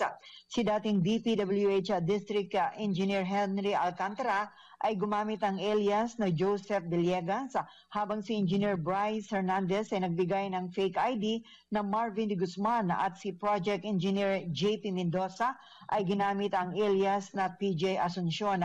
Ayon sa Senador, hindi ba nagduda ang mga tao sa kasino at hindi nila ito itinimbre sa Anti-Money Laundering Council kahit daang-daang milyong pisong cash ang dinadala ng mga ito linggo-linggo sa kasino. Tingin ng Games and Amusement Committee Chairman na mas pinili ng mga taga-kasino na manahimik lang dahil malaking pera ang dala ni na Alcantara, Bryce Hernandez at Mendoza sa kanila at malaking income ito para sa kasino. Dagdag pa ni Senator Tulfo, maghain siya ng resolution para imbisigahan at panagutin ang mga kasino na magbubulag-bulagan at hindi makikipagtulungan sa Anti-Money Laundering Council para mapigilan ang korupsyon at money laundering ng mga government officials gamit ang pera ng bayan. Ito si Patrol 19, Sally Ortega Bueno para sa Impilang Metodong Lakas sa DWIC. Nagbabalita ng tama, naglilingkod ng tama. Pinoy Gising! Ito isa pa pong report! Bago ko pasok, isa lang yung tanong ko, partner, do sa report ni Ate Selly. Paano nga kasi malalaman ng mga kasino kung ang ipinipresenta nilang ID ay hindi din naman nila alam na peke? Oo nga. Actually, hindi nga peke eh. It's unoriginal. The details are fake. Yung details of the ID are fake. Correct. So yun yung tanong ko eh. How would you know? How would you know? Ay, how did you know pala yun? Sorry. How would you know? How would you know? The IDs are fake. Di ba? Anyway, kinumpirma po ng Commission on Elections sa COMELEC na ang Gabriela Party. Siguro, bakat lang kita. Baka dahil sa, baka dapat yung amount, may certain amount na silang naipatalo. Tapos parang siguro, dapat erase na nila yung question, ano? Bakit saan galing yung it looks fraudulent because of the money. Hindi ba kasi bag of money. Kasi di ba pag pupunta ka naman sa casino, kibero sa kanila basta may dala kang pera. Yeah, Pero ayun nga, baka magkaroon na ng standard, guidelines. Siguro ngayon, pwede maging wake-up call to the casino owners. Malam mo, nakatalo na ng 5 million. Bakit? Sino ba yan? Ano bang meron? Doon na magsimula yung mas matinding background check na pwedeng gawin. Depende. Let's see kung anong gagawin nilang rules in place. Yes. Especially dun sa casino. Sige nga pare, pindutin mo nga ulit yan, go. Yun, kinumpirma po ng Commission on Elections na ang Gabriela Party List ang siyang uukupa sa ika-64 na upuan o seat sa Kamara de Representantes sa 20th Congress. Ito yung declaration natin nangyari over the weekend kay Gabriela. Ayun, ito ang detalye mula ka Patrol 5, Aya Yupanco. Sinabi ni COMELEC Chairman George Erwin Garcia na si Gabriela Party List First Nominee Sara Elago ang magiging kinatawan ng Partido Gabriela Party List matapos makakuha ng mahigit 256,000 votes o boto noong nakaraang May 12 midterm elections. Ito ay bilang pagtalima sa constitutional requirements na ang mga party list representative ang siyang bubuo sa 20% na miyembro ng Kongreso. Inaasahang isasagawa ang proklamasyon kay Sara Elago sa Huwebes, Setyembre 18. Gayunpaman, nilinaw ni Chairman Garcia na wala itong kinalalaman sa kanselasyon ng registration ng Duterte Party List na lumabag sa proseso kaya't kinansila ang kanilang registration. It is Batang number 5. Ayaw pa ako para sa implemento ng lakas. DWIC. Nagbabalita ng tama, naglilingkod ng tama. Kapag may bagong balita, naka-on air, agad-agad, DWIC Patrol Report. O siya, ngayon naman, report mula sa Metro Patrol. Construction worker arestado sa carnapping dyan po sa Caloocan. Alamin natin ang detalye mula kay Yusek Mama Beth Samson. Arestado ang isang construction worker nang may magtimbre sa pulisya na nakita ang presensya nito at naisilbi ang warrant of arrest sa paglabag sa anti-carnapping law sa Caloocan.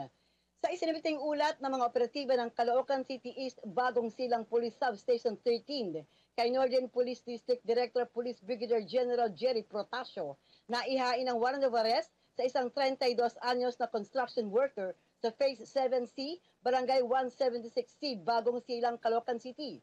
Ayon naman kay Caloocan City Police Chief Police Colonel Joey Goforth, Alas 9:50 Sabado ng umaga nang maaresto ang nakatala bilang most wanted person na lumabag sa Republic Act 10883 o ang new anti-carnapping law under criminal case number 9832. Ang warrant of arrest ay inisyu ni ka-acting presiding judge of the Regional Trial Court, National Capital Judicial Region Branch 267, Taguig City, na may petsang June 11, 2025. Hinihintay na lamang ang pagpapalabas ng commitment order ng hukuman upang maipiit ang akusado sa City Jail habang pansamantalang nasa police station ang akusado. Metro Patrol Beth Samson nag-uulat para sa Himpilang Metodong Lakas, DWIZ. Nagbabalita ng tama, naglilingkod ng tama. Gising! Isa pang report mula sa Metro Patrol. Asian Credit Union Forum 2025 ginanap sa lungsod ng San Jose del Monte, Bulacan. Nagbabalik si Kuyang Louie Angeles.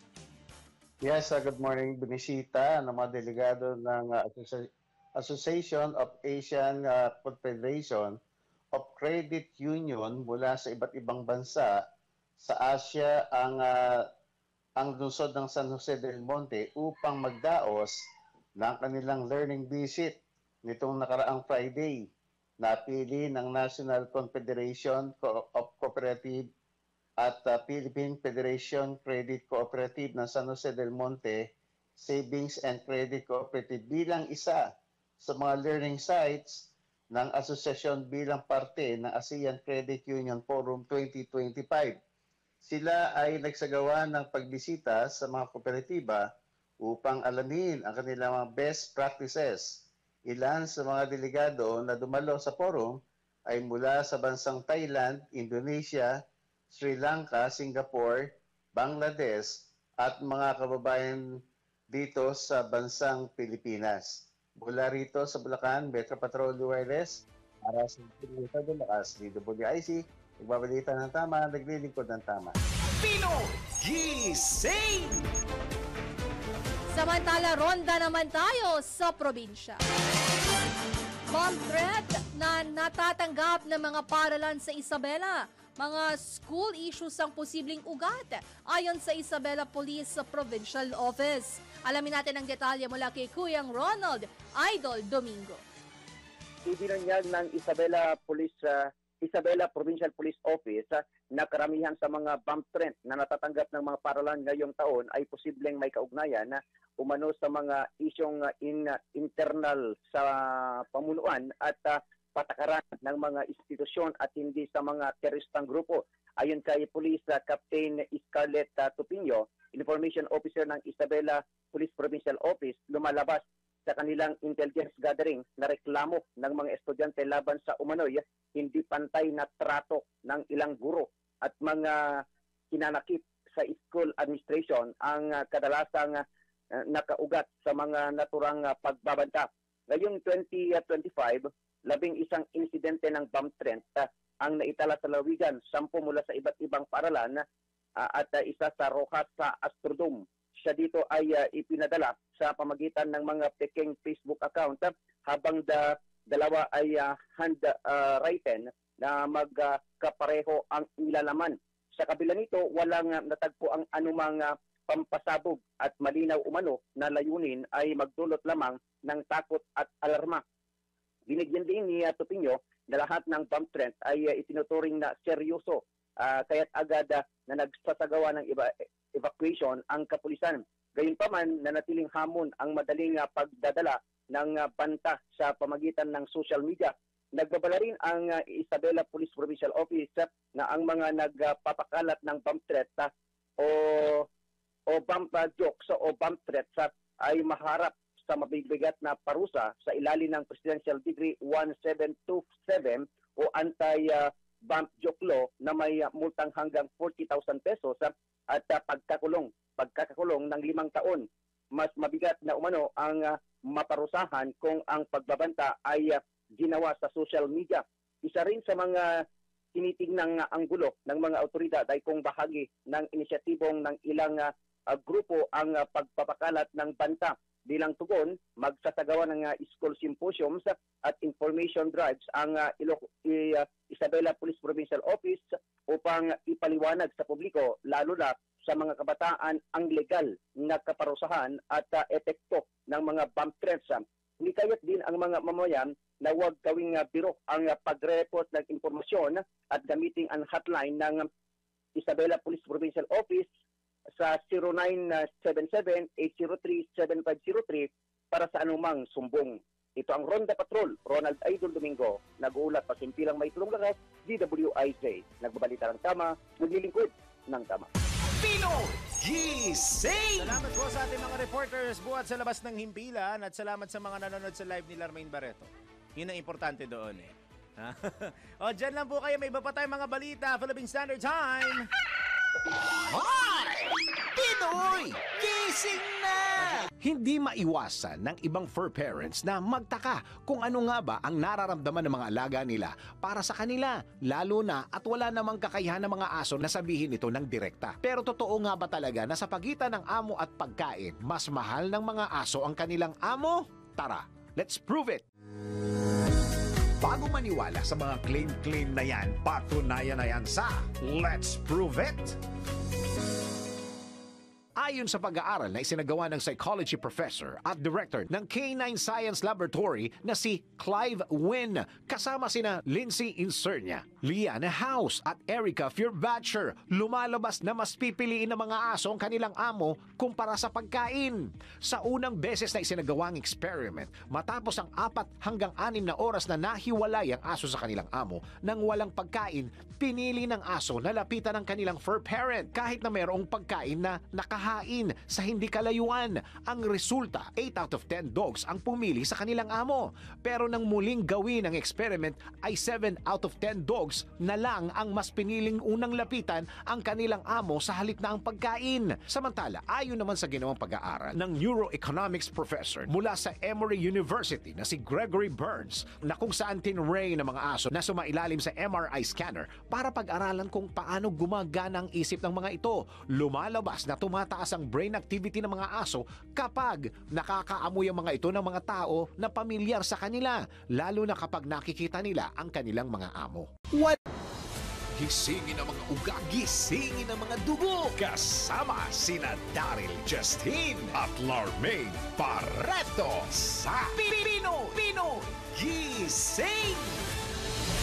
Nagbabalik po ang Pinoy Gising bago bumalik sa balitaan ulit sa Friday po ang aming Broadcast Media Congress. Kasama po ang mga magagaling na estudyante ng City of Malabon University. I saw their post doon sa isang group nila, Communication Students Group nila. Yes.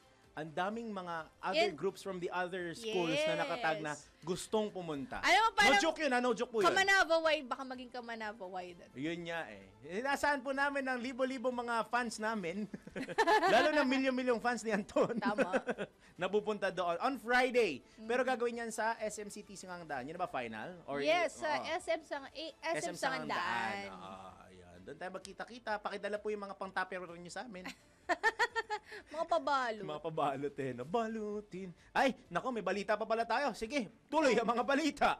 Pinoy Gising! Iginiit ni House Deputy Minority Leader at mamamayang Liberal Party List Representative Leila de Lima na dapat nang magbitiw sa pwesto si Commission on Audit o COA Commissioner Mario Lipana. Matatanda ang isiniwalat ng Kamara na kontratista ng DPWH ang Olympus Mining and Builders Group Philippines Corporation na pinangungunahan ng asawa ni Lipana na si Marilu bilang Pangulo at General Manager nito. Sa panayam ng DWIZ, sinabi ni Representative de Lima na may malinaw na conflict of interest si Commissioner Lipana at nagtataka siya kung bakit hindi kinukumbinsin ng COA na magbitiw ito sa pwesto.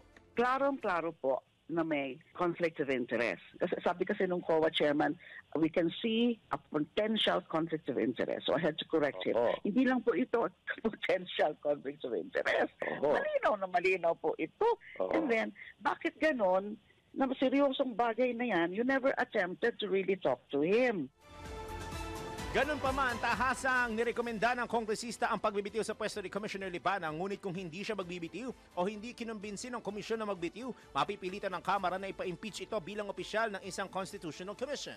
Out of delicadeza, dapat mag-resign pag ganyan. Dapat man lang ako, kinonvince nyo na mag-resign. So that's why we had to make that threat. Kung hindi yan magre-resign, okay, kausapin nyo na muna. We're giving you a chance. Kausapin nyo na muna, pa-resign yan. Kung hindi pa rin pumayag, we will take appropriate action and we can always initiate impeachment proceedings kasi malinaw na ground yan. Kasi impeachable sila. They can only be removed by impeachment. Napakinggan po ninyo ang tinig ni Congresswoman Leila de Lima sa panayam ng DWIZ.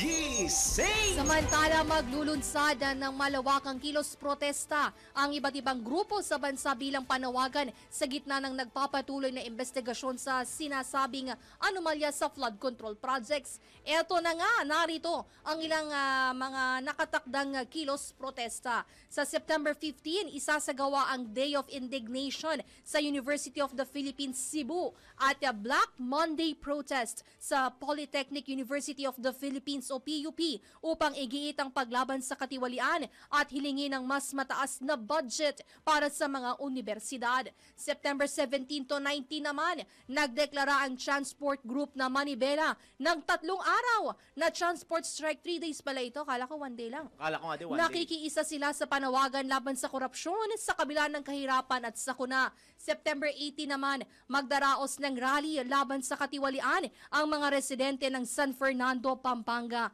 Magkakaroon din ng hiwalay na transport strike ang grupong Piston at rally ang mga youth groups sa DPWH sa Quezon City. September 21 naman magaganap ang Billion People March sa Rizal Park upang manawagan ng katotohanan na pananagutan at hustisya para sa mga sangkot sa flood control scandal. Mayroon ding mga ulat na magkakaroon ng rally sa tapat ng bahay ng pamilyang Disgaya na may-ari ng mga construction firms na iniuugnay sa mga maanumalyang proyekto. Gising! Ang tanong ko na lang dyan, bahay saan? Uy! Oo nga, saang lote ito? No, I'm not kidding. Kasi panigurado, hindi na naman sa Alam mo, Pasig ang bahay feeling ko, nila. dun sa may ano to, yung last weeks, yung past weeks na kanilang Dito sa Pasig, ito na lang yung parang, actually, alam ko, head office nila yan ng St. Gerard. Yes, na St. Gerard. Kapit-bahay mo. Oo nga. Kaya sabi ko, ha? Ang So nakita mo yung mga spray paint doon. Diba? Alam mo, feeling ko wala naman sila dun. Wala, oo. Feeling Kasi ko, it's just the ngayon, office na alam lang. nyo kung mapapadaan kayo doon ngayon, madilim na lagi yung yung building. It's just the guards na lang ata who's there. Nag-opisina pa ba ibang tao doon? Meron pa rin mga tao. Ah, okay. Pero yung titirhan talaga wala na. I doubt. Kasi yun yung lugar na na-vlog. Yung na-vlog for the before the election. Yung doon na may malaking parking talaga. Yung lugar na yun. Yun. Yung na-feature with the cars. Yes. Diba? Doon yun. Kasi parang both buildings may basement parking. Take note yung building, alam ko ginto yung salamin, di ba? Oo. Tapos may mga parang pa-feng shui na walls. Yung mga in-import pa from somewhere. May Chinese ba sa kanila? Si Curly Wala. ata? Ang kwento, actually, nang pinanood ko yung vlog, parang wala naman daw masamang maniwala or ano. Ayun. It's their belief naman. Yes. Ay, Factor, 5:53 na pala. So, dako na lang tayo ngayon sa balita sa Ibayong Dagat. Mga balitang dapat alam mo kahit sa labas ng bansa. DWIZ Balita sa Ibang Bansa.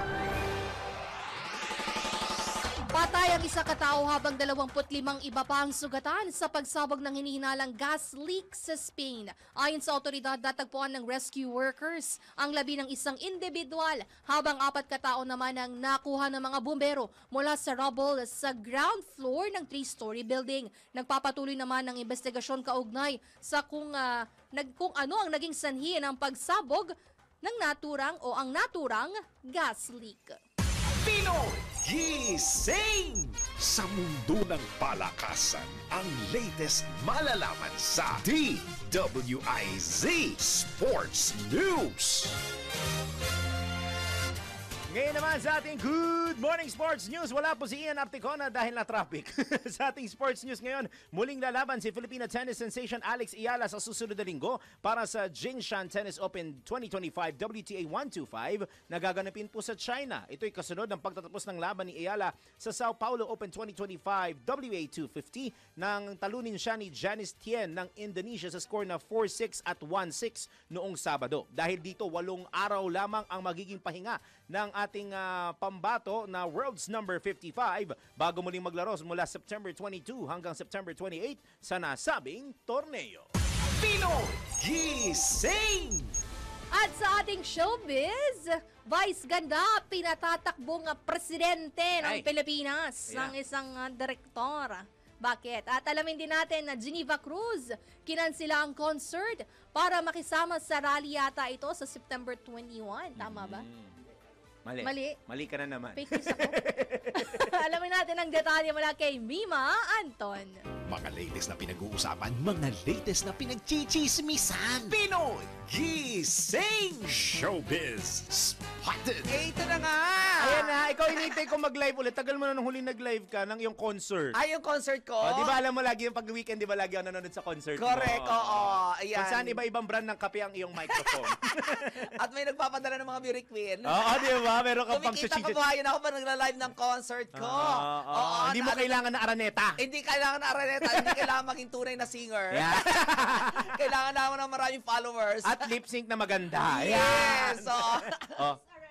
Ay! What is Araneta? Venue only. Yeah. Pero, good morning pa sa mga taga-Araneta group. Ayan. Anyways, ay balitang showbiz. Nako, nakiusap nga o nanawagan itong si Love Diaz, na tumakbo na itong si Vice Ganda bilang presidente ng Pilipinas. Seryoso, seryoso siya. Dito sa interview dito kay Vice, kay Love Diaz sa isang podcast, sinabi nito, napag-usapan nga tungkol sa kay Vice Ganda at tinanong ito kung nanonood siya ng mga pelikula ni Vice. Sabi niya napanood daw niya 3 pelikula ni Vice and dito niya siningit na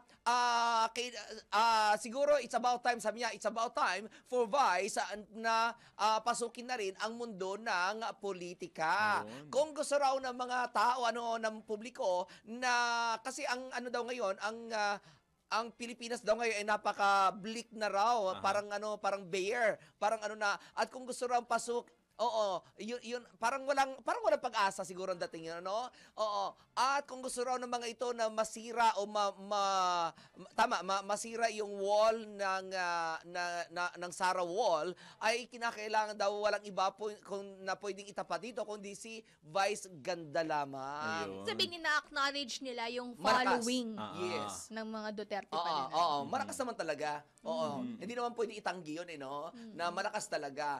Anywhere, across social media, sobrang lakas hanggang ngayon. Yes, oo. Pero nga, sabi nga nitong si Love Diaz, ang director ng Magellan na siyang panlaban ng Pilipinas sa Oscars. Sinabi nito na it's about time, sabi niya gano'n, na si Vice Ganda ang tumakbong presidente at gamitin na ang pop culture. Kasi ang pop culture talaga ng Pilipinas sobrang lakas. Actually. Oo, malakas kasi compose na yan ng Gen Z at millennials. Yes, malakas ang Duterte, pero mas pinakamalakas ang pop culture ng Pilipinas. Oh, yes. At sino daw, sabi niya, sino ba ang pinaka-popular pagdating sa pop culture kung hindi si Vice Ganda? Sabi niya ganon. At sabi niya, pwedeng tumakbong Vice nitong si Vice, Vice ay mamili na lamang daw kina attorney, kina Congressman Shell Jokno, kay Laila de Lima, o kaya kay Lenny Robredo. Iyon, mamili na lamang daw doon sa tatlong yon. At ito na naman, pagkatapos daw maging presidente, manalo yung presidente ni Vice, mag-resign daw ito para merong matino na presidente talaga. Yeah. So gagamitin lamang si Vice. Hindi rin maganda yun. User-friendly. Oo, hindi maganda nga yun. Nice. Pero posibleng posibleng kagatin. At posibleng kagatin ng Gen Z. Ay, alam naman natin, ang pinaka-powerful... Well, hindi naman siya bawal sa batas. Correct. Yep. Oo, hindi talaga bawal. At ang pinaka makapangyarihan sa ngayon ay ang Gen Z. Look what happened to Nepal. Di ba? Oh, yes. Na ang Gen Z lamang ang nakapagpababa doon sa kanilang as a prime minister. No? At sila lamang nakagawa ng ganon. Hindi ko alam kung sino ang susunod ang doon kakasuhan ng gobyerno, di ba? With the mass protest sa sobrang that happened. dami nila, no? Yeah. Hindi kasi karamihan kasi ng doon, hindi mga militante, no? Hindi kasama sa grupo ng kung anong grupo, talagang puro Gen Z. At ito na nga ay posible nga na mangyari yan kung sakali nga talaga na tumakbo itong si Vice bilang presidente. So, hindi naman natin alam kung yan ay siseryosohin ni Vice kasi noon pa sinasabi ni Vice na wala naman siyang balak din na pasukin nga ang politika. Sumusuporta lamang siya. Ayan, okay. So yan tapos tumakbo rin presidente, lumaban si Andrew E. Oh my goodness. Pilipinas, bago. Pag sinabing ganito. Alas 6 na! Alas 6 na pala.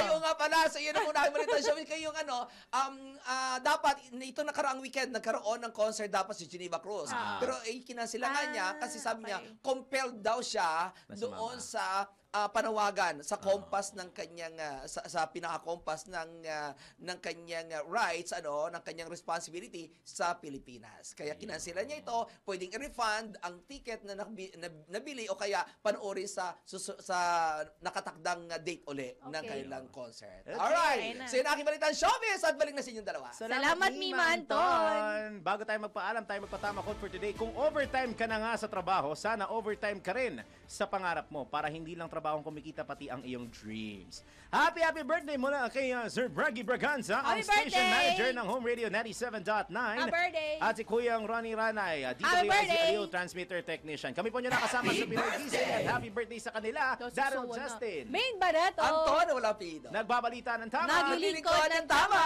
Bago mo next program, 100 days impunto na lang at Pasko na po. It's September 15. Merry Christmas, everyone! Saktong 100 days. Susunod na pasada balita at wala pa rin si Papa John. Ay, may rayuma pa rin. Hindi pa tumatalab yung wala ng Friday. Gaya mo. Kasama po ni Kuyang Drew Nasina ang iyong napakagandang kaibigan na Dati! na si Miss Judith Estrada Larino. Ay, sorry, overtime 602 na. Pasada balita, susunod na. Tayo nang isigaw ang sigaw ng sambayanan. Pinoy Gising!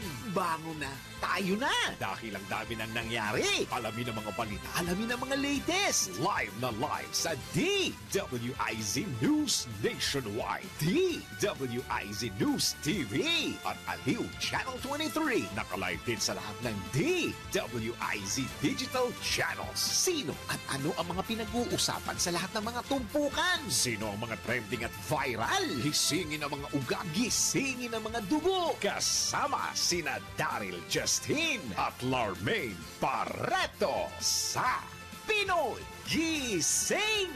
Monday to Friday, 4 a.m.